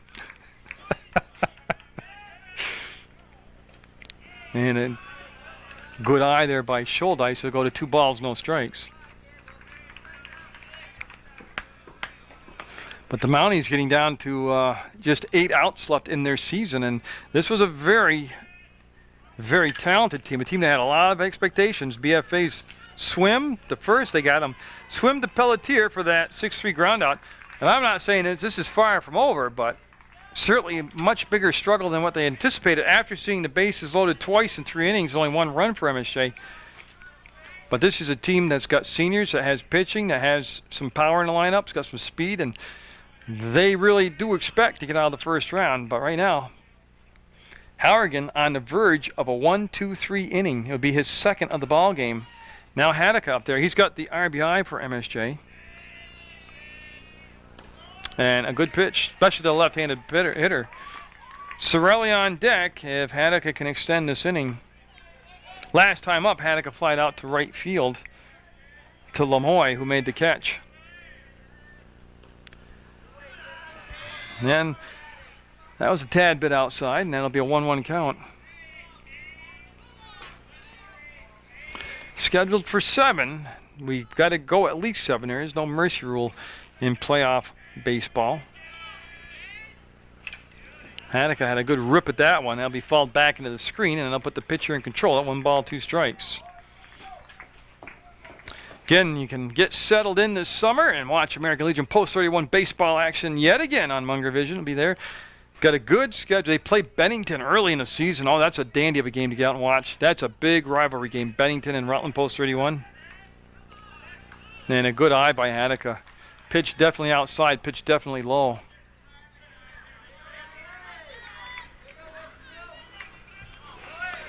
And so Haddock with a 2-2 count. 2 down, nobody on. Up the middle, slowly hit. Going to be a tough play for the second baseman, and he's going to be safe. Yeah, just too slow hit. Right spot on the field. The second baseman, Wayne Scott, did charge the ball, but Haddock able to get it down the line. And don't forget, he's a great athlete, but he's got great speed, and he'll have an infield hit. Now, MSJ has left base runners on all game long. Sorelli up there, and I'll tell you what. I've said it before, and I'll say it again. They're going to take Haddock out of the ballgame. Again, like I said, he's been ill all week, and I'm trying to see who this big guy is. It's going to be Sexton. Sexton, number 45, will come into courtesy run, but the Mounties getting toward the part of the ballgame. Like I said, they're down to 7 outs. They got to make a timely hit. They got to make a big play here. They got to make something happen offensively. So Sexton in to run for Haddock. Sorelli up. He's 0 for 2. He's grounded out to the pitcher, Hauergen, and he's also flied out to the center fielder, Barnett. And that pitch outside for a ball. Just to recap, they had the bases loaded, nobody down in the first, got just 1 run. They had the bases loaded, 1 out in the third, got no runs. They had first and second, last inning didn't score. And what a grab at third. A ball hit just about as hard as you could hit it, and it was stabbed out of the air by the third baseman, Stewart. And again, I got it on video. An amazing job by the cameraman today. As we'll go to the 6th inning, 2-1 BFA with the lead.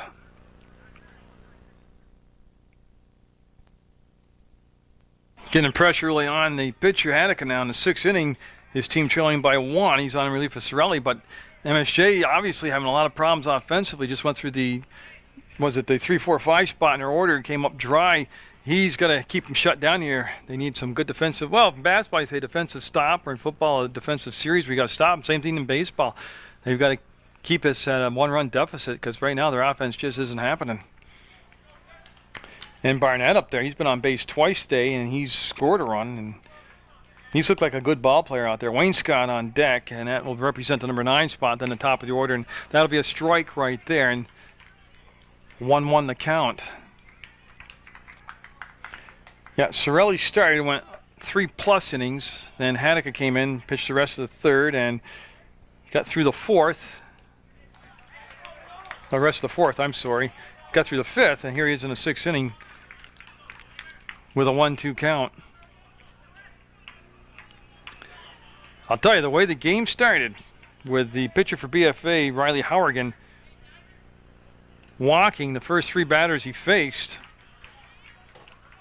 and then MSJ right in the heart of the order, I'm thinking, good start for the Mounties, and then they came up with just a 1 run. Okay, all right, little playoff jitters, but then they got to the 3rd inning, loaded the bases up with just 1 out, didn't get any runs, and then I started to get this ominous feeling, and now they're down 2-1, and they're making it hard on themselves as it goes to a full count again, 3 balls, 2 strikes. All the pitchers today have been very familiar with a full count. They've all pushed them to the limit quite often today. As Hanukkah looks at the outside target being set up by Scholdice.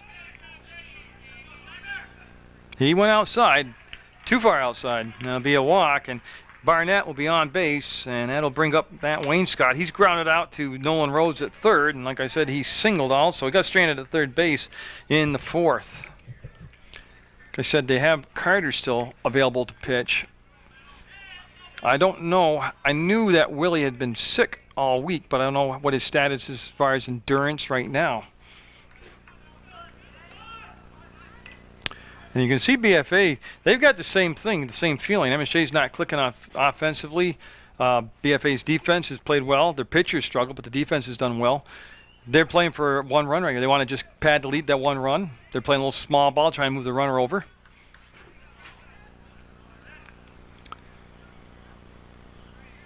And with an 0-1 count, Wainscott,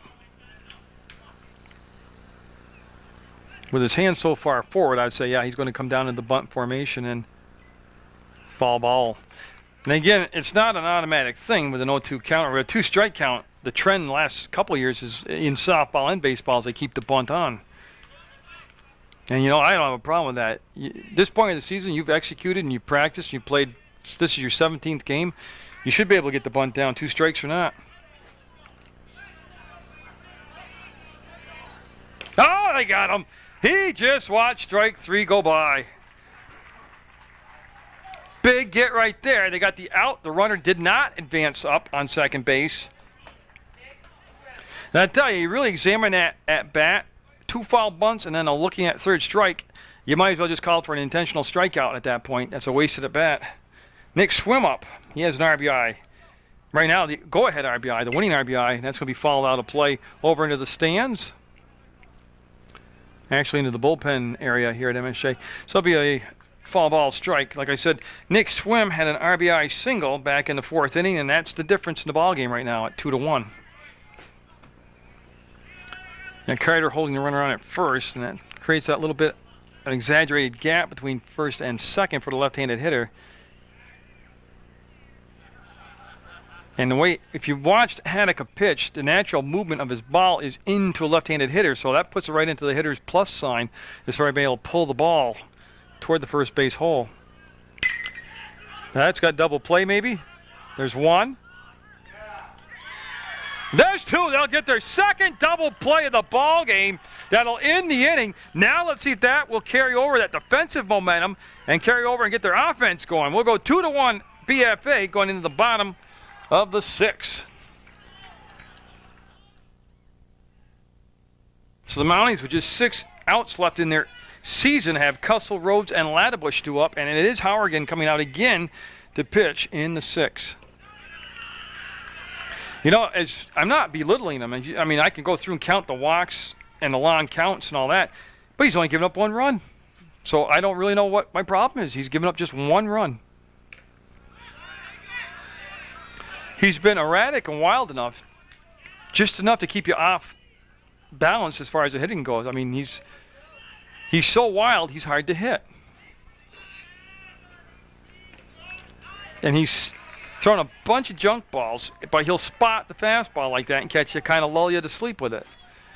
All I know is he's got the 2-1 lead, and he's got control of his destiny right now. He's 6 outs away from moving on in the playoffs. Gussel today, he walked in a second, got thrown out trying to steal in the second, and then he grounded out to the shortstop swim. He's got a 3-ball, 1-strike count, and you really have to feel, even goes against my philosophy, that he's got to be taken all the way here. Close call, won't go for the pitcher, Harrigan, and it'll become a walk.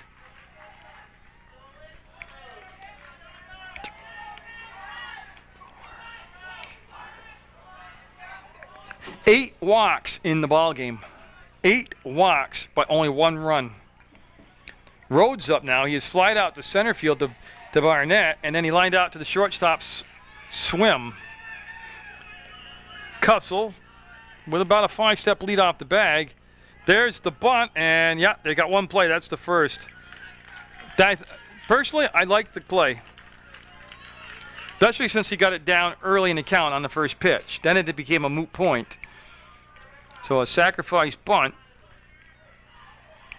will get the runner in scoring position for Laddebush. Laddebush is grounded out and walked. And then the top of the order, McCormick on deck for MSJ. We're in the bottom of the 6th, and we're going to have a meeting that might lead to the pitching change. We'll wait and see. He's reaching for and taking the ball. So Harrigan will leave with a tying run at first base.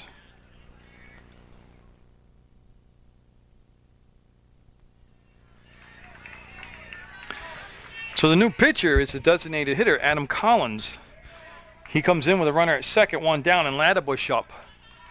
So Harrigan, the starting pitcher, walked 8, hit a batter, and has a tying run at second base, but cannot lose the ball game. He can only get a no decision.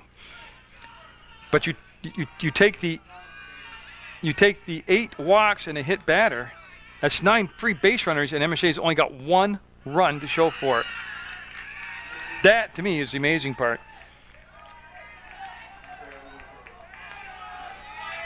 And he's given up 1, 2, 3, 4 hits. So he's got a hit batter, 4 hits, and 8 walks, and he's in a position to actually win the game or get a no decision. We go to a 3-ball, no-strike count here to Laddebush from McCormick on deck.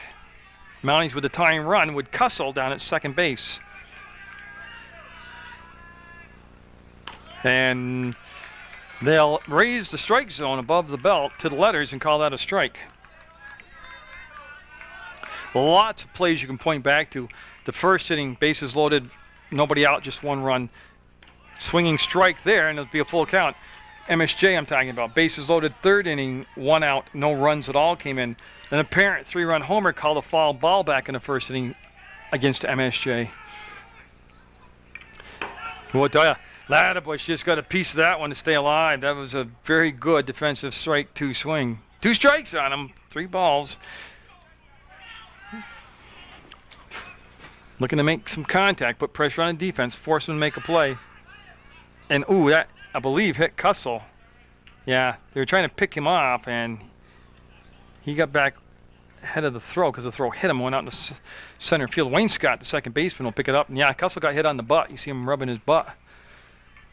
Well, if you're going to get hit, to me, that's the place to get hit.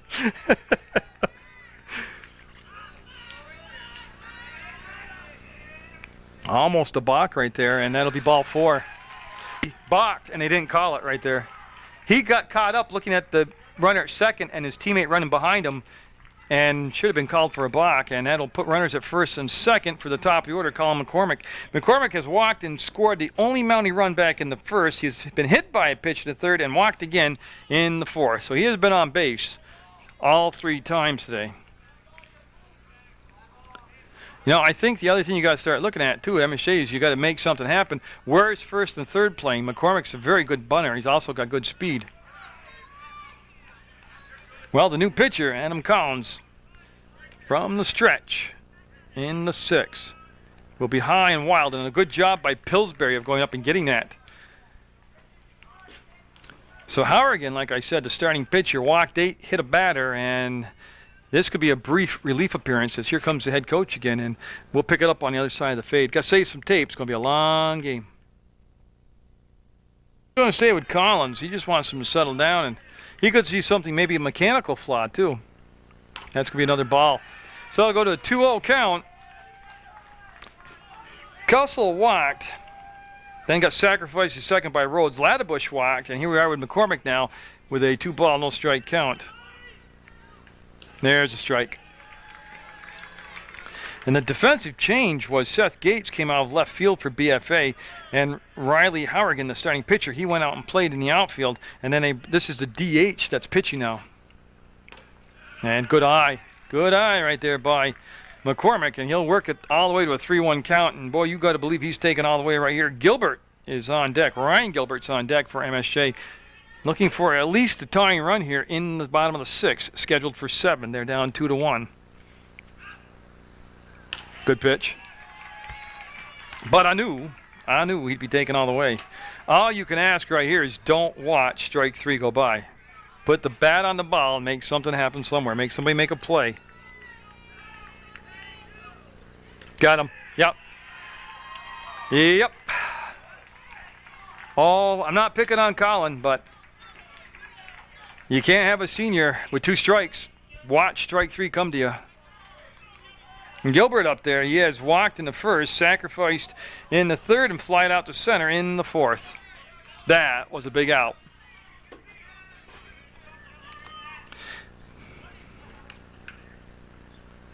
Ball 1. 2 strikes to me at any situation in the game is automatically you go into defense mode as a batter. You know you've got to just nick the ball, foul the ball, do something, but you can't rest the bat on your shoulder.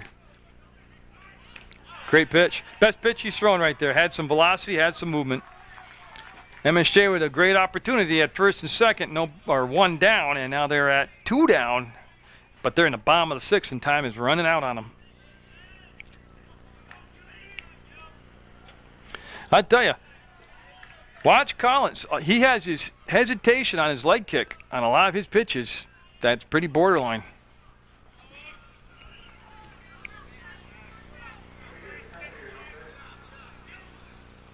Swing and a miss on the fastball, and we'll go to a 2-2 count now. So looking for back-to-back strikeouts to end the threat. Gilbert is set, and the pitch will come on the way. He'll lay off that. That was a high elevated fastball. Goes to yeah, you guessed it, another full count in the ball game. Carter on deck for MSJ. And the pitch on the way. Foul out play. That's what you got to do with 2 strikes. Get the bat on the ball. Runners, of course, they were off with 2 down and a 3-2 count. And they'll head on back. That's Laddebush at 1st, Cussell at 2nd. Both can run very well. And at the plate, Ryan Gilbert. 2-1, BFA, bottom of the 6th, scheduled for 7. Winner goes on in the playoffs. And I'll tell you what, man. Mr. Gilbert, very, very, very fortunate right there. Do I think it was a ball? Yes, I do. But I don't know how, after watching your teammate ahead of you watch strike 3 go by, how you can't at least hedge on following that off.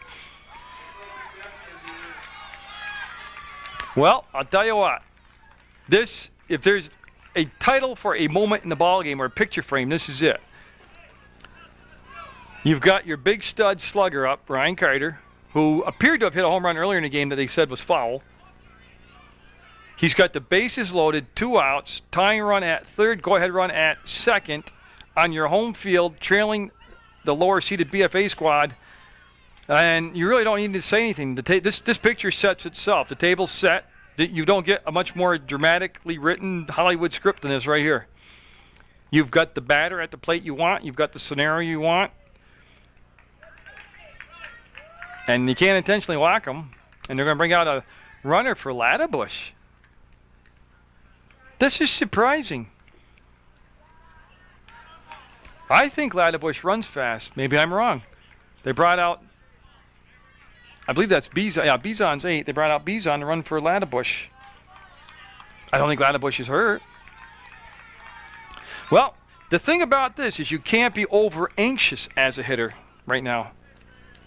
Carter, he can jack it, but right now he's just looking for a way to get a run in. Oh, my. Yeah, Carter with a look back to the umpire, and I gotta tell you, I'd be looking back on that one too. That'll be strike one to Carter. And the outfield can't play any deeper unless they're in the booth with me. Same pitch, different result. Ball one. 1-1 to count. I'm talking literally, the outfield is probably 10 to 12 feet from the wall all the way around. Good stop by Pillsbury, the catcher.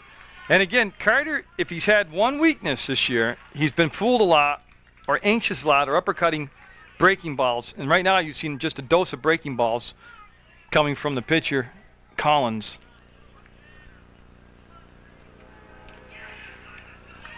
Oh, now I'm not sure what he called. The umpire moved his right arm, but I think he said outside. So it'll be a 3-ball, 1-strike count. The tying run on the verge of being walked in. Bill Scholdice will be on deck.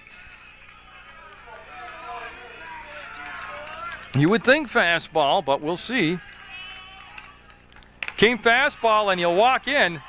Well, I got to tell you,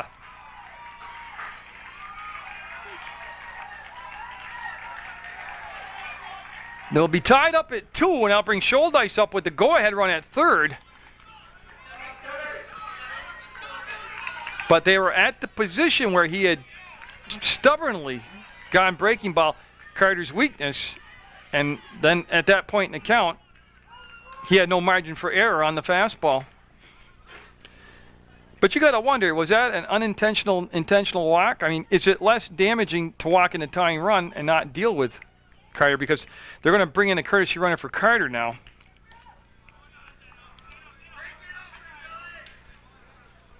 And I'm just waiting for the young man to turn. I think it's Champagne, number 12. Yes, Champagne, number 12, will come out and courtesy run for Carter.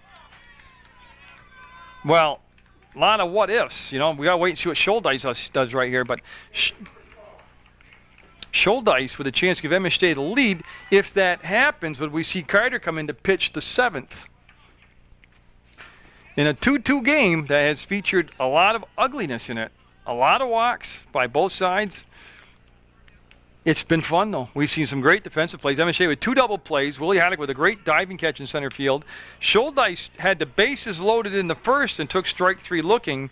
Had an infield single and then grounded out to the shortstop. He's looking to break the game open right here, or at least take the lead for MSJ. Oh.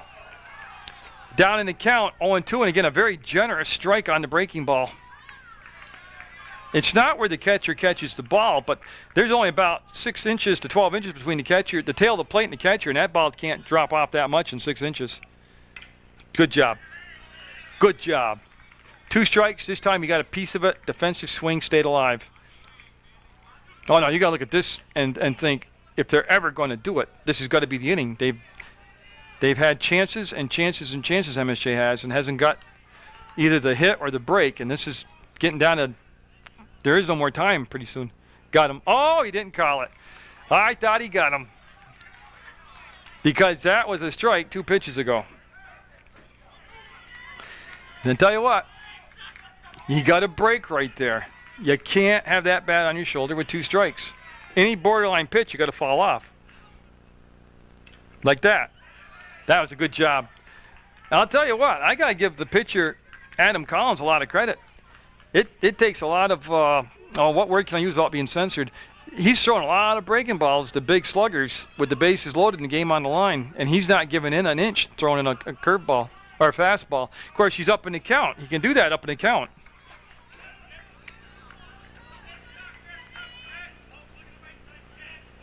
Whoa! I got to tell you, I'm an MSJ fan, and I'm going down there and kick him right in the butt if he doesn't start to get defensive. That was a close pitch with 2 strikes. And is it going to drop? Barnett will make the catch. We're going to go to the 7th. 2-2 as MSJ able to get the tying run walked in, but they leave him loaded again. Going to the 7th tied. Well, I'll tell you couldn't ask for a more dramatic playoff game. 2-2 in the 7th. And Ryan Carter, number 20 out there, ready to pitch, but he's been looking at the number 2, 3, 4 spot. So you got your prime meat pitcher against the prime meat part of the order out there.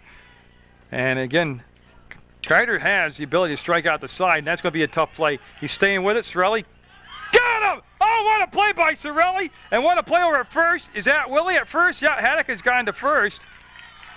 And I'll tell you what, Cirelli knocked the ball down, kept his momentum going forward. He got a very fortunate roll that the ball kept going forward, but he never panicked. He just picked it up and fired a strike, and then Haddock couldn't have stretched out any more. If he did, he'd be a Dallas cheerleader, Dallas Cowboy cheerleader right now if he did any more of a split over there. And he got him just by the whisker over there. 1 out. And that is looking like a gapper. Rhodes on the run. Rhodes on the run will make the catch. Boy, I tell you what, he was about 340 feet out in the gap. Yeah, that ball given a ride, but also for the out. So Carter with 2 outs. Both of them were an adventure. That was Pelletier. And Nolan Rhodes made the catch. And now Adam Collins up. Now Collins represents the power of the order. He's the cleanup hitter. He's got an RBI, and he's got 2 singles, a walk, and an RBI. Carter looking to get a 1, 2, 3, 7th inning in and have MSJ come up with Haddock to lead things off. We're scheduled for 7. We were always going to go 7, but we can always go longer. Oh, that had some pop. You can hear the glove of Scholdice pop when that ball hits it. Mounties have turned 2 double plays today. They've had some stellar performances in the outfield.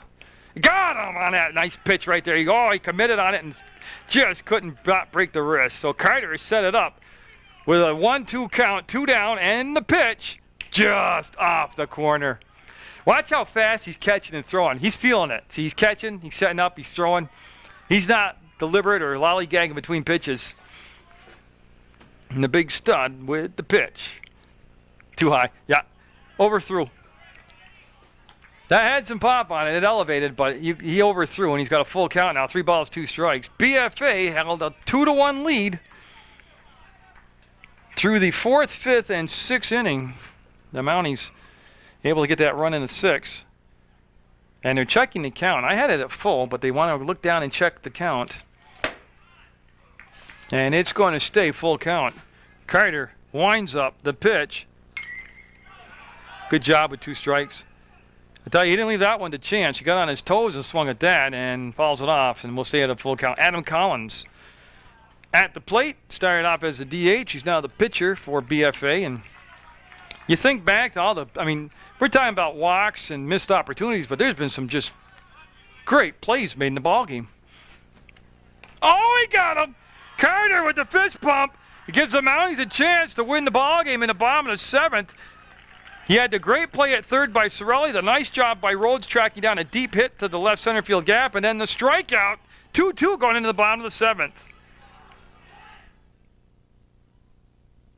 Scheduled for 7, and we're in the bottom of the 7th. We're tied up. You're looking at Willie Haddock up there. And he'll be high and outside. Now, Adam Collins, the relief pitcher, had some problems with wildness back when he came out in the 6th, and Mounties, I'm sure, going to be very patient against him. It'll be Haddock, Cirelli, Cussell due up. That's going to be in there for a base hit as Haddock, the senior, will rip it out there. And again, he's been hot all year swinging the bat, and that represents the winning run at first base. And now Cirelli up 0 for 3 today. But remember his last at-bat, he hit the ball about as hard on the line to third base as he could, and it was just a great defensive play by Stewart to rob him of a base hit. Now it's a matter, will they small ball him over to second or let Cirelli swing away? Oh, stay fair. Foul. See Pillsbury? Smart catcher. Smart. Never let that, the minute it went foul, he just grabbed it as quick as he could. Don't give it a chance to come back into fair territory. Plus, at that point, there was no way they were throwing anybody out on the play. Well, you got to agree with Coach Carter. He's playing to win right here. He just needs to run. He wants to put his base runner in scoring position. He wants to avoid hitting into a double play. Beautiful. 1 play to first. And they'll get him. So they'll get the winning run to second base. A nice sacrifice laid down by Mike Cirelli. And Cussell up. Cussell today has walked, grounded out to short, and singled and scored when he got walked in the 6th. So Cussell with a base hit today, and also with a run scored. Nolan Rhodes on deck. MSJ, though, in the bottom of the 7th, has rallied in the 6th to tie it and looking to win it in the 7th. Collins will be high and away with that pitch. Yeah, I mean, you know, at this point, too, as a pitcher, the odds of sending Hadeke are very non-existent. You don't want to lose your lead runner. Concentrate on the batter. You'll be high with ball 2. You know, a lot of it right now is mechanical. He's falling off to the first base side, and he's not following through. That's why his pitches are going in all high like that. And it's just simple mechanics. If you follow through, you'll bring your pitch down. That was like that. Been a wild one. Usually you get an 8-9 seed together in any sport, basketball, hockey, baseball. I mean, they're so close in index points. I mean, they got to be so evenly matched up. And the closer competitive you are, the more tense and wild these games are. And like I said, Cirelli's play at third for MSJ, Hadeke in center field, Rhodes in center field for MSJ, Stewart with the nice play at third base for BFA. I mean, we've seen some very good plays today. Fouled off. He was late on a swing and it'll go back foul. 2-2 playoff game in the bottom of the 7th. Oh, yeah. All I got to do is hope I got enough tape left in the machine. It's been long innings. And we are set. The pitch on the way. Good pitch. Got him. Great pitch. Yeah. He went fastball, fastball, fastball, breaking ball, and got him looking. So 2 down now, and the runner at second.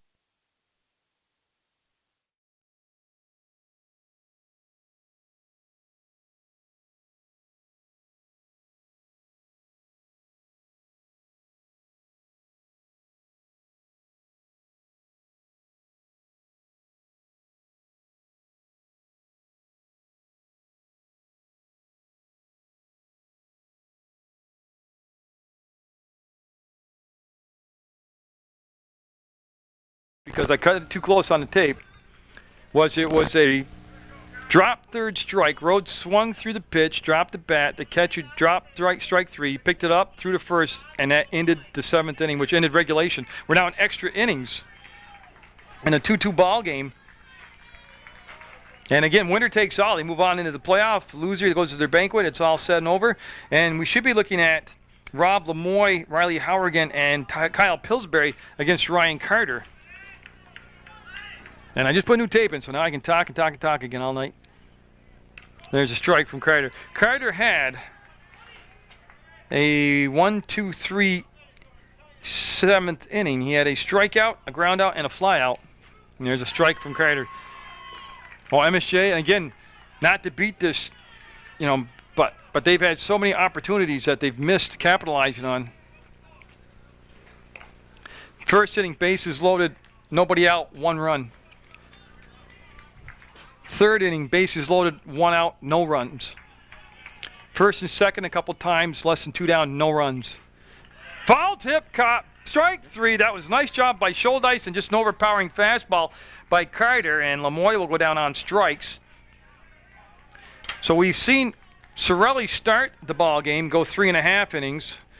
Hadeke come in, pitch from the mid-4th until the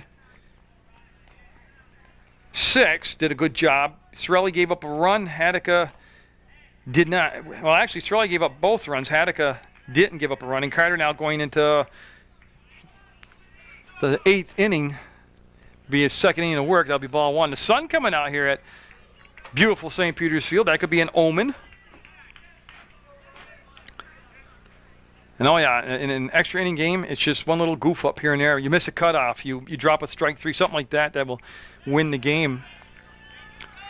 You know, a 2-0 count, a walk, a wild pitch, guys at second, you know, a small ball him over. I mean, it's just so many little things that will change the game now. Like I said, this is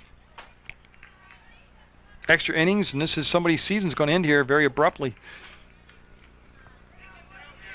And Carter will walk him. So you'll have a strikeout and a walk, but that puts the potential go-ahead run on in Howergan for Pillsbury. Pillsbury had an infield single back in the 2nd. He flied out to center in the 4th and flied out to right field in the 5th.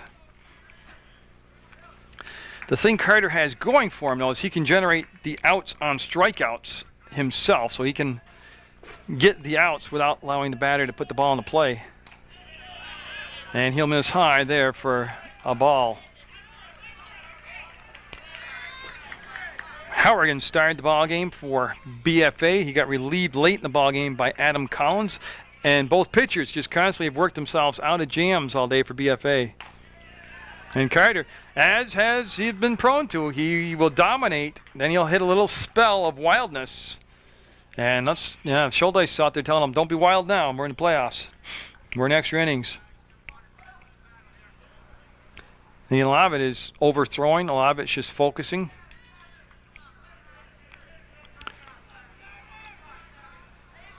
And Carter's all set. Schuldice will get back behind the plate, and Pillsbury will step back into the box. Barnett will be the on-deck hitter as they're down at the lower portion of their order, BFA is.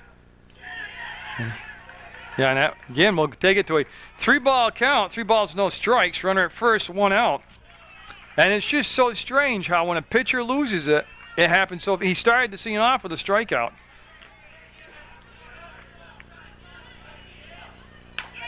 And I believe that's 8 straight balls now.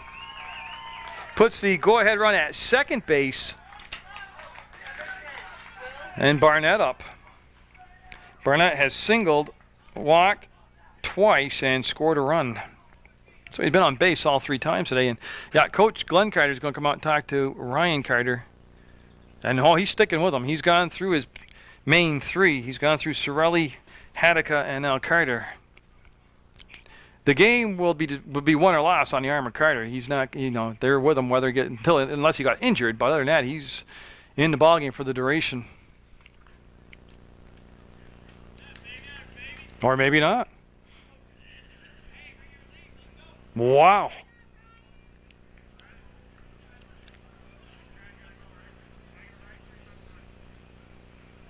This is baffling.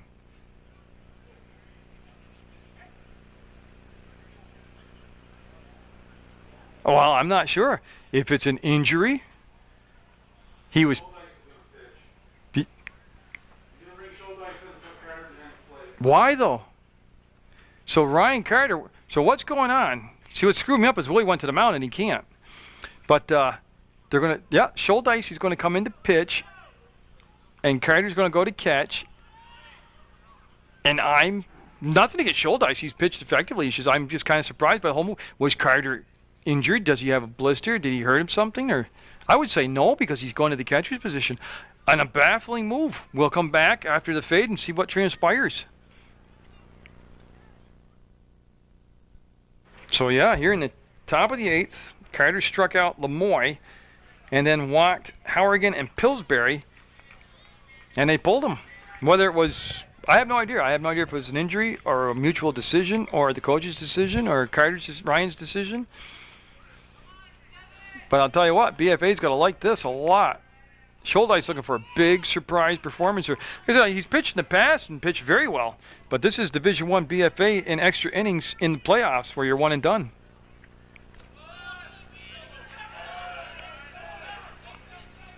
And there's a strike from Schuldice. And it could just be me, but I just find it a baffling move. So BFA first and second. MSJ with 2 double plays already in the game. They've turned 2 double plays. And I think he went at that. They're not going to call that. They're saying he pulled the bat back. Wow. They're appealing it, and no. Strike. They appealed it. It's a strike. Okay. Well, I got to tell you, I have a great view zoomed in at center field, and there's no way he brought the bat back. And on the appeal play, they look down to first base, and they make the correct call, and they call it strike 2.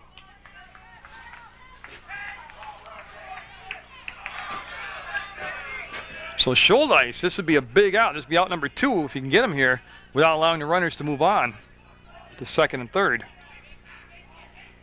No, that was high. The surprising thing about the at-bat was they didn't show bunt early in the count. They went to the bunt in the middle of the count, which puts the hitter now at a disadvantage.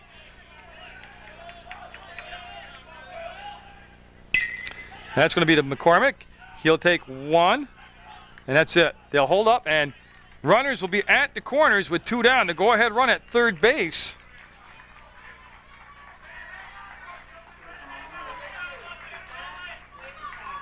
And Barnett will be on with the fielder's choice. Now Matt Wainscott up. He struck out looking in the 6th, and he has singled and grounded out to third. So MSJ trying to wiggle their way out of a jam here in the top of the 8th against BFA. They got him. Well, no, they got to remember, you got the runners. You got to watch the runner coming from third home. There they go. Yeah, they're going to concede the bases, which probably in the end is the smartest play. Even if they tag Barnett out, you got to remember, if the runner from third crosses the plate before the tag, the run counts. And plus, the more that ball changes hands, the more chances are of a mistake being made or a ball being dropped. Now, I'm not sure what this discussion is with the BFA coach and the umpire. Everything looked pretty clean.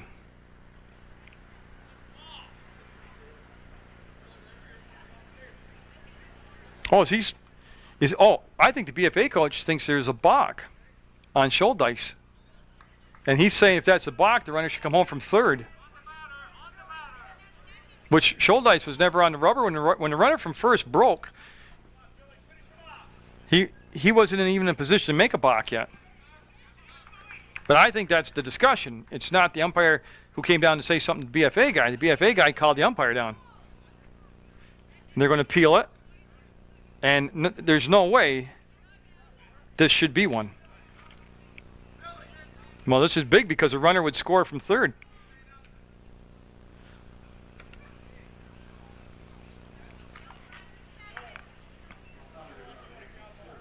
Well, he was facing second base. He hadn't gotten to his motion. It can't. There's no way. But I'll tell you what. It's either yes or no answer, and they're having a long discussion over it.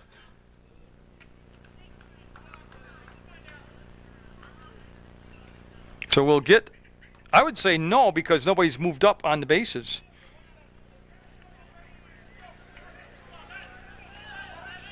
And I mean, I got to give the BFA coach a lot of credit, because if he could have swayed him or stole that call, that's his job.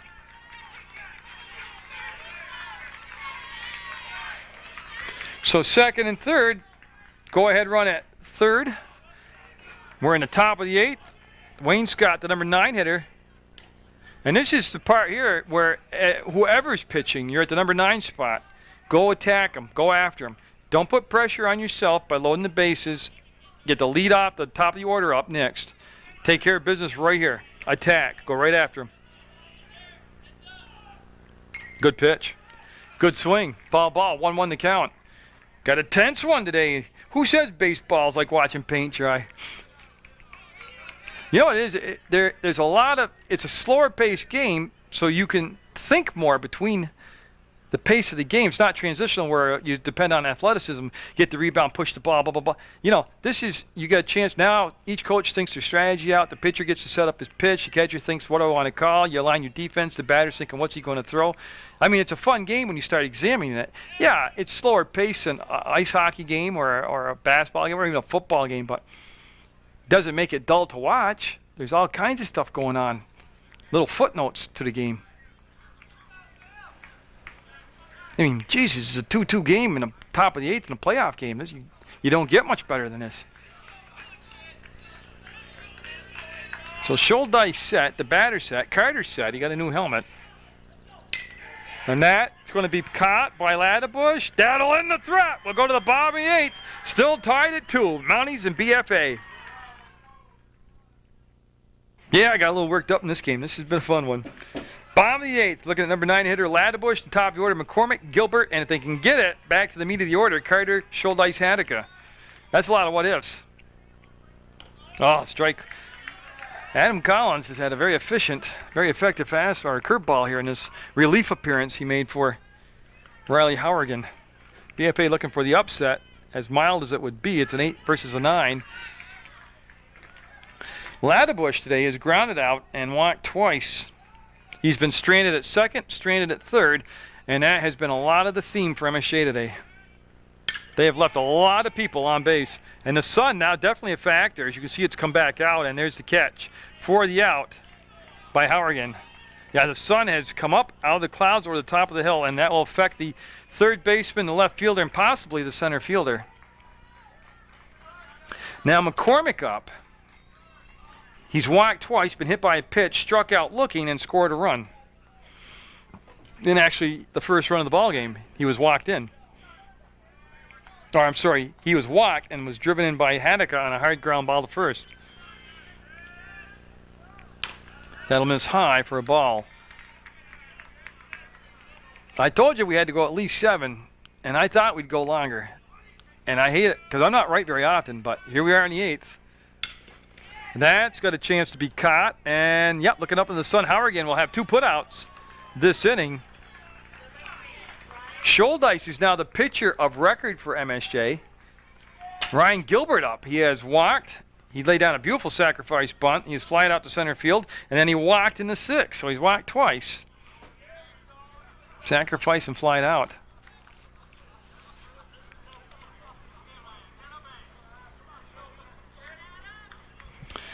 So the Mounties trying to get a home field win here in the playoffs and move on. And there's a strike. I got to tell you, Collins has been effective. You know, he came in, kind of took a while to get started when he took over for Hourigan, but he's been in a jam, worked himself out of it, and he's got 2 down here and looking for the 3rd out. And Barnett going back. Barnett has it under control, and Barnett will make the catch. A 1-2-3 inning in the 8th for Hourigan, and BFA will go to the 9th on Munger Vision. MSJ has stranded 12 base runners today. They're in double digits in walks and a hit batter, and they've got just 2 runs to show for it. BFA at the top of the order, and they'll be looking at Scholdice for the first time here as Nick Swim, Jared Stewart, and Tyler Pelletier do up. The plus side here is this top of the order has only generated 1 run and has hit into 2 double plays. Of course, that was against, first one was against Sorelli. The last one was against Hanukkah, and now they're looking at Scholdice. And again, I'm not knocking Scholdice. He's just not an everyday pitcher, but if there's anybody with the maturity and composure that can get the job done, it's Bill. And now it's a tough play. That's just going to be tough. Yeah, there's just hitting the right place at the right time at the right speed. Now, Swim with great speed. I don't know, but I would not imagine if I was coaching he'd be standing at first base very long. Stewart's hit into a double play. He has singled. He's scored a run. He's grounded out to the pitcher, and then he's grounded out to third base. Like I said, MSJ's turned 2 double plays today. They'd love to make it 3 double plays right here. 2-2 in the 9th. And, boy, he got the bunt down. I'm not sure how. It was a beautiful job. Gets the out at first. Runner goes to second in scoring position. And, I mean, that ball was in on the fist. Unbelievable. And he still got the bunt down. Nice sacrifice. Don't forget, they're only playing for 1 run right here. Pelletier up now. He's reached on an error, and that was it. He's flied out to center twice and to right field once. In a game that started at 4:30, we're now at 7:30. And I would say just about 35 minutes of playable daylight left, which starts coming into play when you start thinking about it. Because there are no lights here at St. Peter's Field anymore. That pitch is strike. We're in the 9th. We can't say scheduled for 7 because we've gone way beyond that.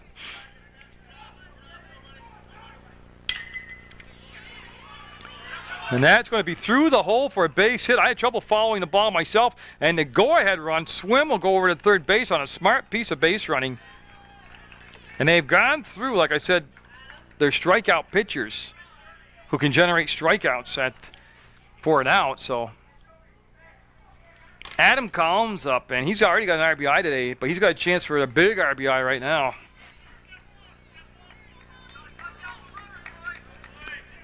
So MSJ in quite a bind right here in the top of the 9th. Tied at 2. Scholdice pitching. The go-ahead run at third. 1 out. A double play will end the inning. Let's see here. That's putting a lot of assumption out there. And Collins at the plate with Lemoy on deck. That'll be ball one high. And there goes the double play. The traditional double play as they concede second base. Well, it's almost automatic. First and third, you got to send the runner from first. Carter behind the plate looks over to the bench, gets to sign, and they're going to intentionally walk now. They're going to play for the force out at any base, so they'll intentionally walk Collins. Well, first of all, it's a great thing offensively to have the bases loaded, absolutely.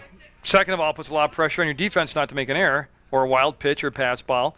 But it also gives you more of a combination to come up with a double play, more options, and also puts a force out at any base, which obviously they want to come home. They're going to bring everybody on the infield in. Everybody's on the grass on the infield for Lemoy as the tension builds here at St. Peter's Field. Now, I understand bringing the infield in because that's how you cut the run down at home base, but all it takes is a little nubber of a hit, a little dink of a hit to go over the drawn in infield to the outfield for a base hit. So BFA on the verge of a big inning right here. They're looking for the key out here, and then they can bring the infield back to normal depth. Good pitch. Scholdice gets the inside corner, and he's got an 0-2 count.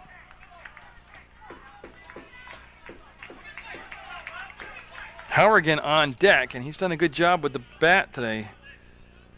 Scholdice. Yeah.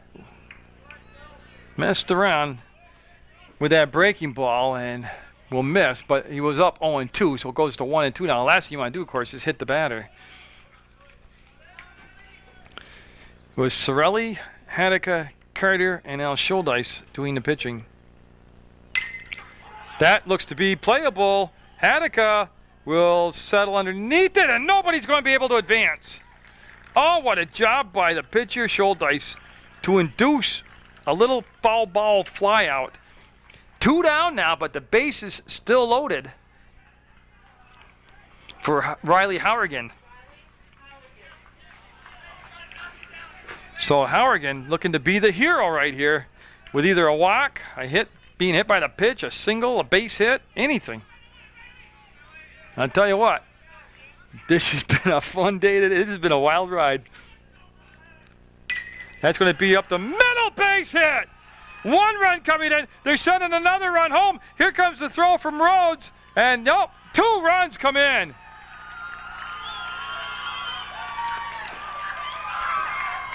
Hourigan delivers as Swim will score and Pelletier will score. And that will give BFA a 4-2 lead with Pillsbury coming up now. It was a breaking ball that hung up over the center of the plate, and Hourigan just stayed head down, just drove it forward. But now you got to remember too, MSJ, yeah, you're down 2 runs, but you got to get tough right here. You don't want to go to 3 runs, 4 runs. You got to end the inning right here. Stop the bleeding. Pillsbury up, the catcher.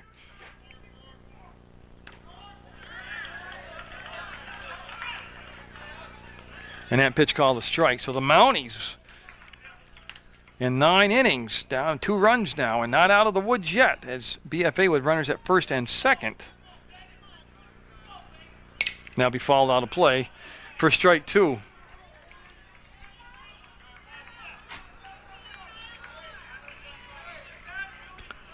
And again, if the score holds and BFA wins, it is a game where you do go back and go, what if? Look at this opportunity.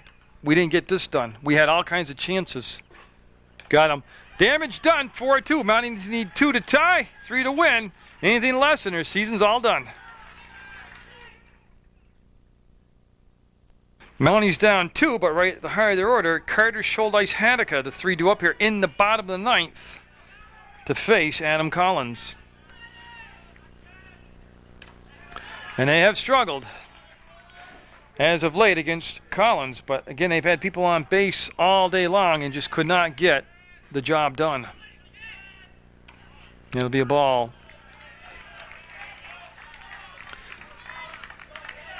The game was started by Hourigan, and then the relief came in for Collins, and MSJ's used 4 pitchers. And that'll be a 3-0 count. Scholdice on deck, and they definitely will get to Haddock. And Haddock has been the hottest of the 3 as far as hitting the ball today. Bases loaded in the 1st, 3rd, winning run on in the 7th and 8th, and there's a strike at the knee. That'll make a 3-ball, 1-strike count. I'm talking about MSJ. Like I said, Hourigan alone threw 8 walks and hit 1 batter, and they only had the 2 runs he accounted for. And that'll be ball 4. So Carter will be on base, and they want to know where the pitch was. They said it was outside. Scholdice now at the plate, and they're going to seems they're going to go with a courtesy runner if they're going to stay with Carter. Right now, I do not see a move being made from the dugout for a courtesy runner.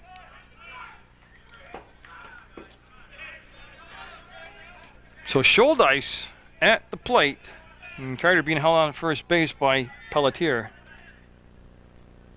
That'll be high, and I would be totally stunned if they send Carter on a steal. And the outfield definitely backed up and shaded toward the 3rd baseline. Scholdice going to drop it in. They were playing so deep that they dropped it in front of them, and now 1st and 2nd. So the tying run is at first base, and Scholdice, and nobody down. So Carter at 2nd, Scholdice at 1st, and Willie Haddock up. Haddock today has an RBI. He also has 2 singles. And now it looks like we're having a courtesy runner brought in for Scholdice, and it's skinny. It looks like it would be Champagne. I'm looking for his jersey number.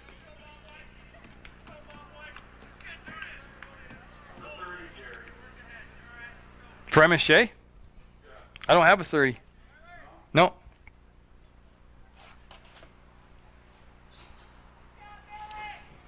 But long discussion here for a courtesy runner. And see, he's already entered the game once, and 12 will be Champagne. Okay.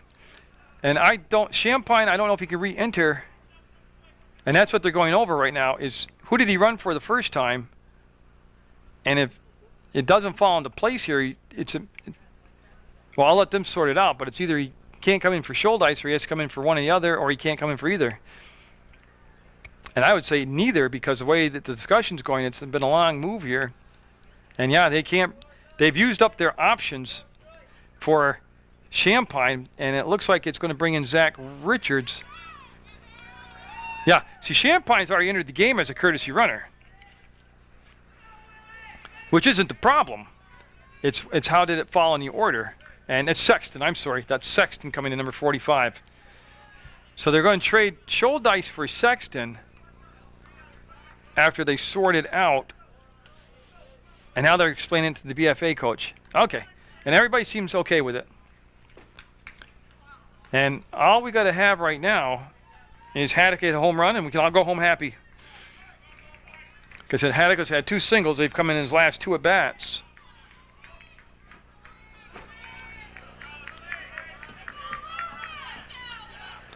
And so Haddock, another one of those seniors out there. And you can see all kinds, well, you can't, I can, all kinds of movement dodging in behind the runner at 2nd, Carter, and then that forced Collins to step off the rubber and can refocus himself. I don't believe Carter's a threat to steal here because you don't want to take yourself out of the inning. That pitch will be outside and be called a ball. And that's something that I understand you have to keep the runner in check and close to the base. But by shifting all those infielders around, you're creating holes and gaps for the runner to hit through. Plus, you're distracting the heck out of your pitcher. Oh, foul tip, caught, strike. And a good rip at a floater for a 1-1 count. Mike Sorelli, another senior on deck for MSJ. Oh, it's been a dandy. We're in the 9th inning of the playoff games. A playoff game here. I'll tell you what. He held up on that, and foul, just foul. Carter sent him, but Willie didn't go anywhere. Foul ball, okay. Well, I thought it was foul, but then Glenn was down there looking like a helicopter. And everybody's got to go back now. And you know who got the worst end of this deal was Ryan, because he ran all the way around hard as he could from second to third for nothing. He's got to go back home now. I tell you, and Willie turned on that pitch beautiful. 2-strike count, though, on Hadeka. Again, don't become passive right here. Protect the plate. Be aggressive. If it's a borderline pitch, you got to foul it off. Get a bat on the ball. Darkness creeping in over St. Peter's Field. Well, good job. Again, he got his weight coming forward too fast, but he's able to just get enough bat on the ball, foul it off, and we'll stay with a 1-2 count. First and second for MSJ in the bottom of the ninth. Nobody out. They trail by 2, though, 4-2 to BFA.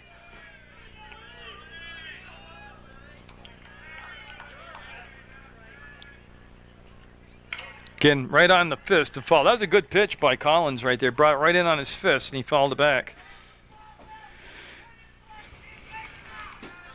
And again, even if you become an out, if you're Hadeka, you want to advance the runners. Last thing you want here is a double play. Well, I mean, if you're an MSJ fan, if you're BFA, you'd take it, but.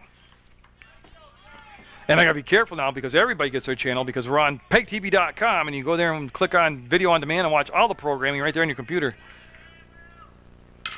And he straightened it out and gonna get by!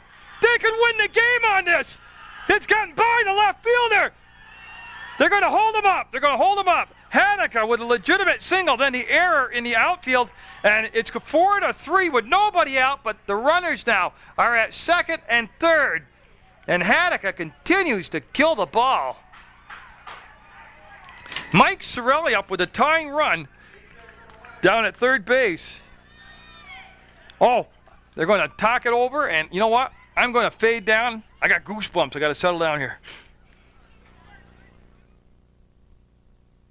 With Collins as the pitcher, Sorelli up, runners at second and third. Tie run at third, winning run at second, ball high over the head of Sorelli. Sorelli today, he's hitless, but he's laid down a beautiful sacrifice bunt. Other than that, he's lined out to third, flied out to center, and grounded out to the pitcher. And he got underneath that one, and we'll foul it back out of play for a 1-1 count. 4-3 now, BFA's lead down to 1.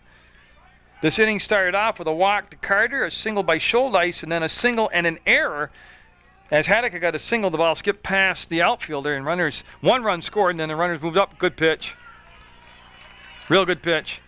Now, again, a senior at the plate, 2 strikes on you, crucial moment in the game.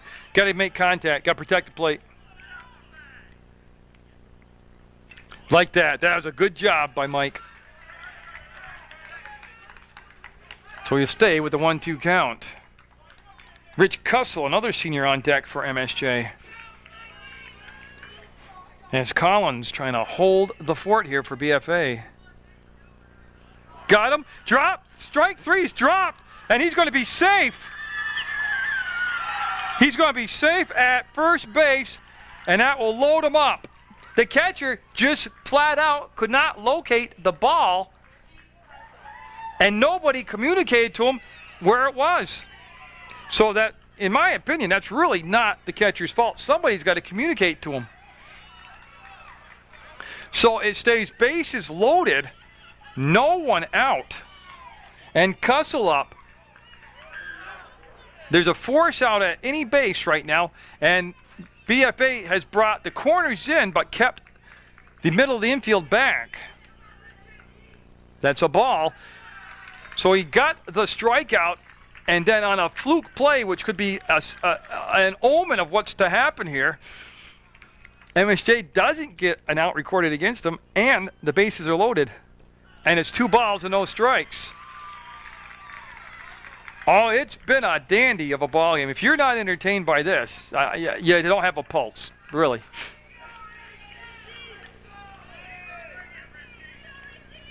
Good eye, and it goes to a 3-ball, no strike count. Now the tying run at 2-2 got walked in, don't forget. They're on the verge of walking in the tying run again in the 9th. They had the game under control. BFA did with a 2-run lead coming into the 9th. But it's a lot of things that happened, and it's kind of slipped away. And that will be ball 4, and the tying run will come in. Sexton will walk in with the tying run. The biggest thing, though, is the bases are still loaded, and there's nobody out. And MSJ has 3 opportunities to get the winning run in here on their home field as darkness starting to creep in now late in the ball game as we're nearing the 8 o'clock hour in the 9th inning. And they're going to have a conference on the mound, BFA is. Whether it's a pitching change or they're going to just talk strategy, but they've got to bring the whole infield in. Yeah, everybody in infield's coming in to throw the runner out at home. They're taking the ball.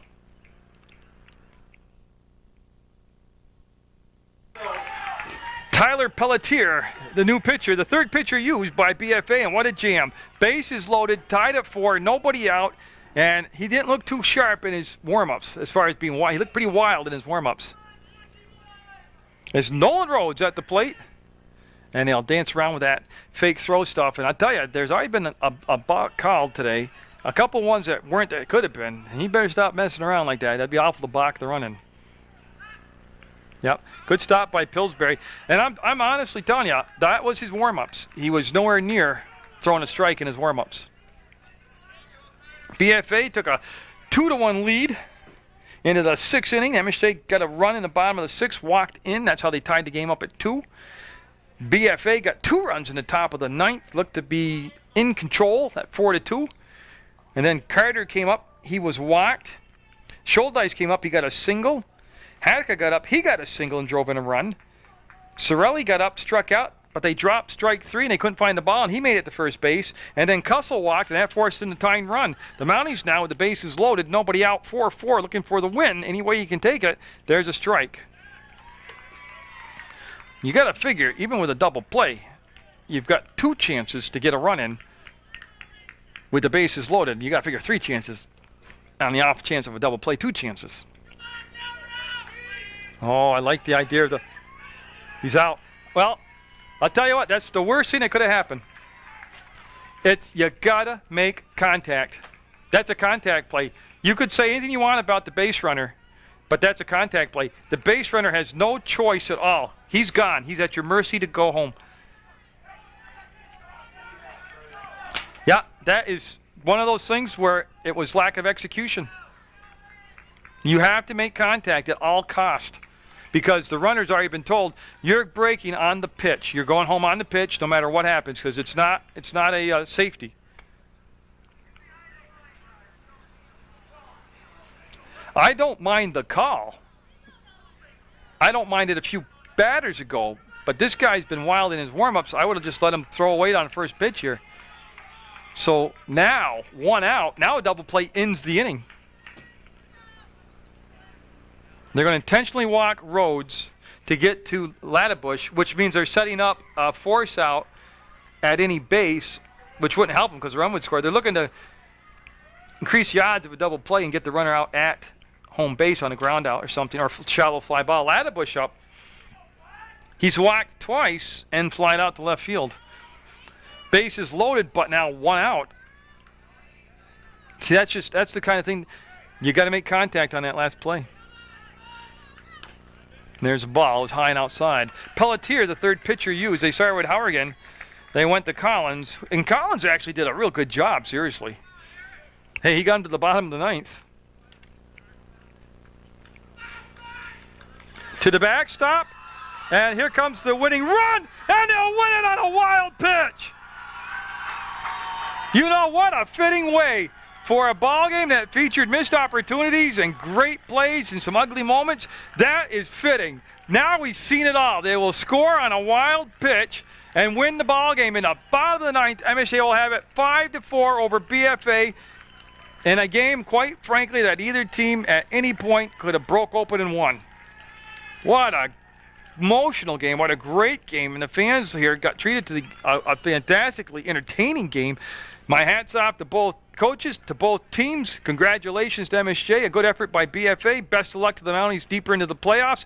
And there's just no way you can't get out and support your student athletes now after seeing that effort in this playoff game. It's MSJ 5, BFA 4, and always support. This is the important part. Always support Munger Vision.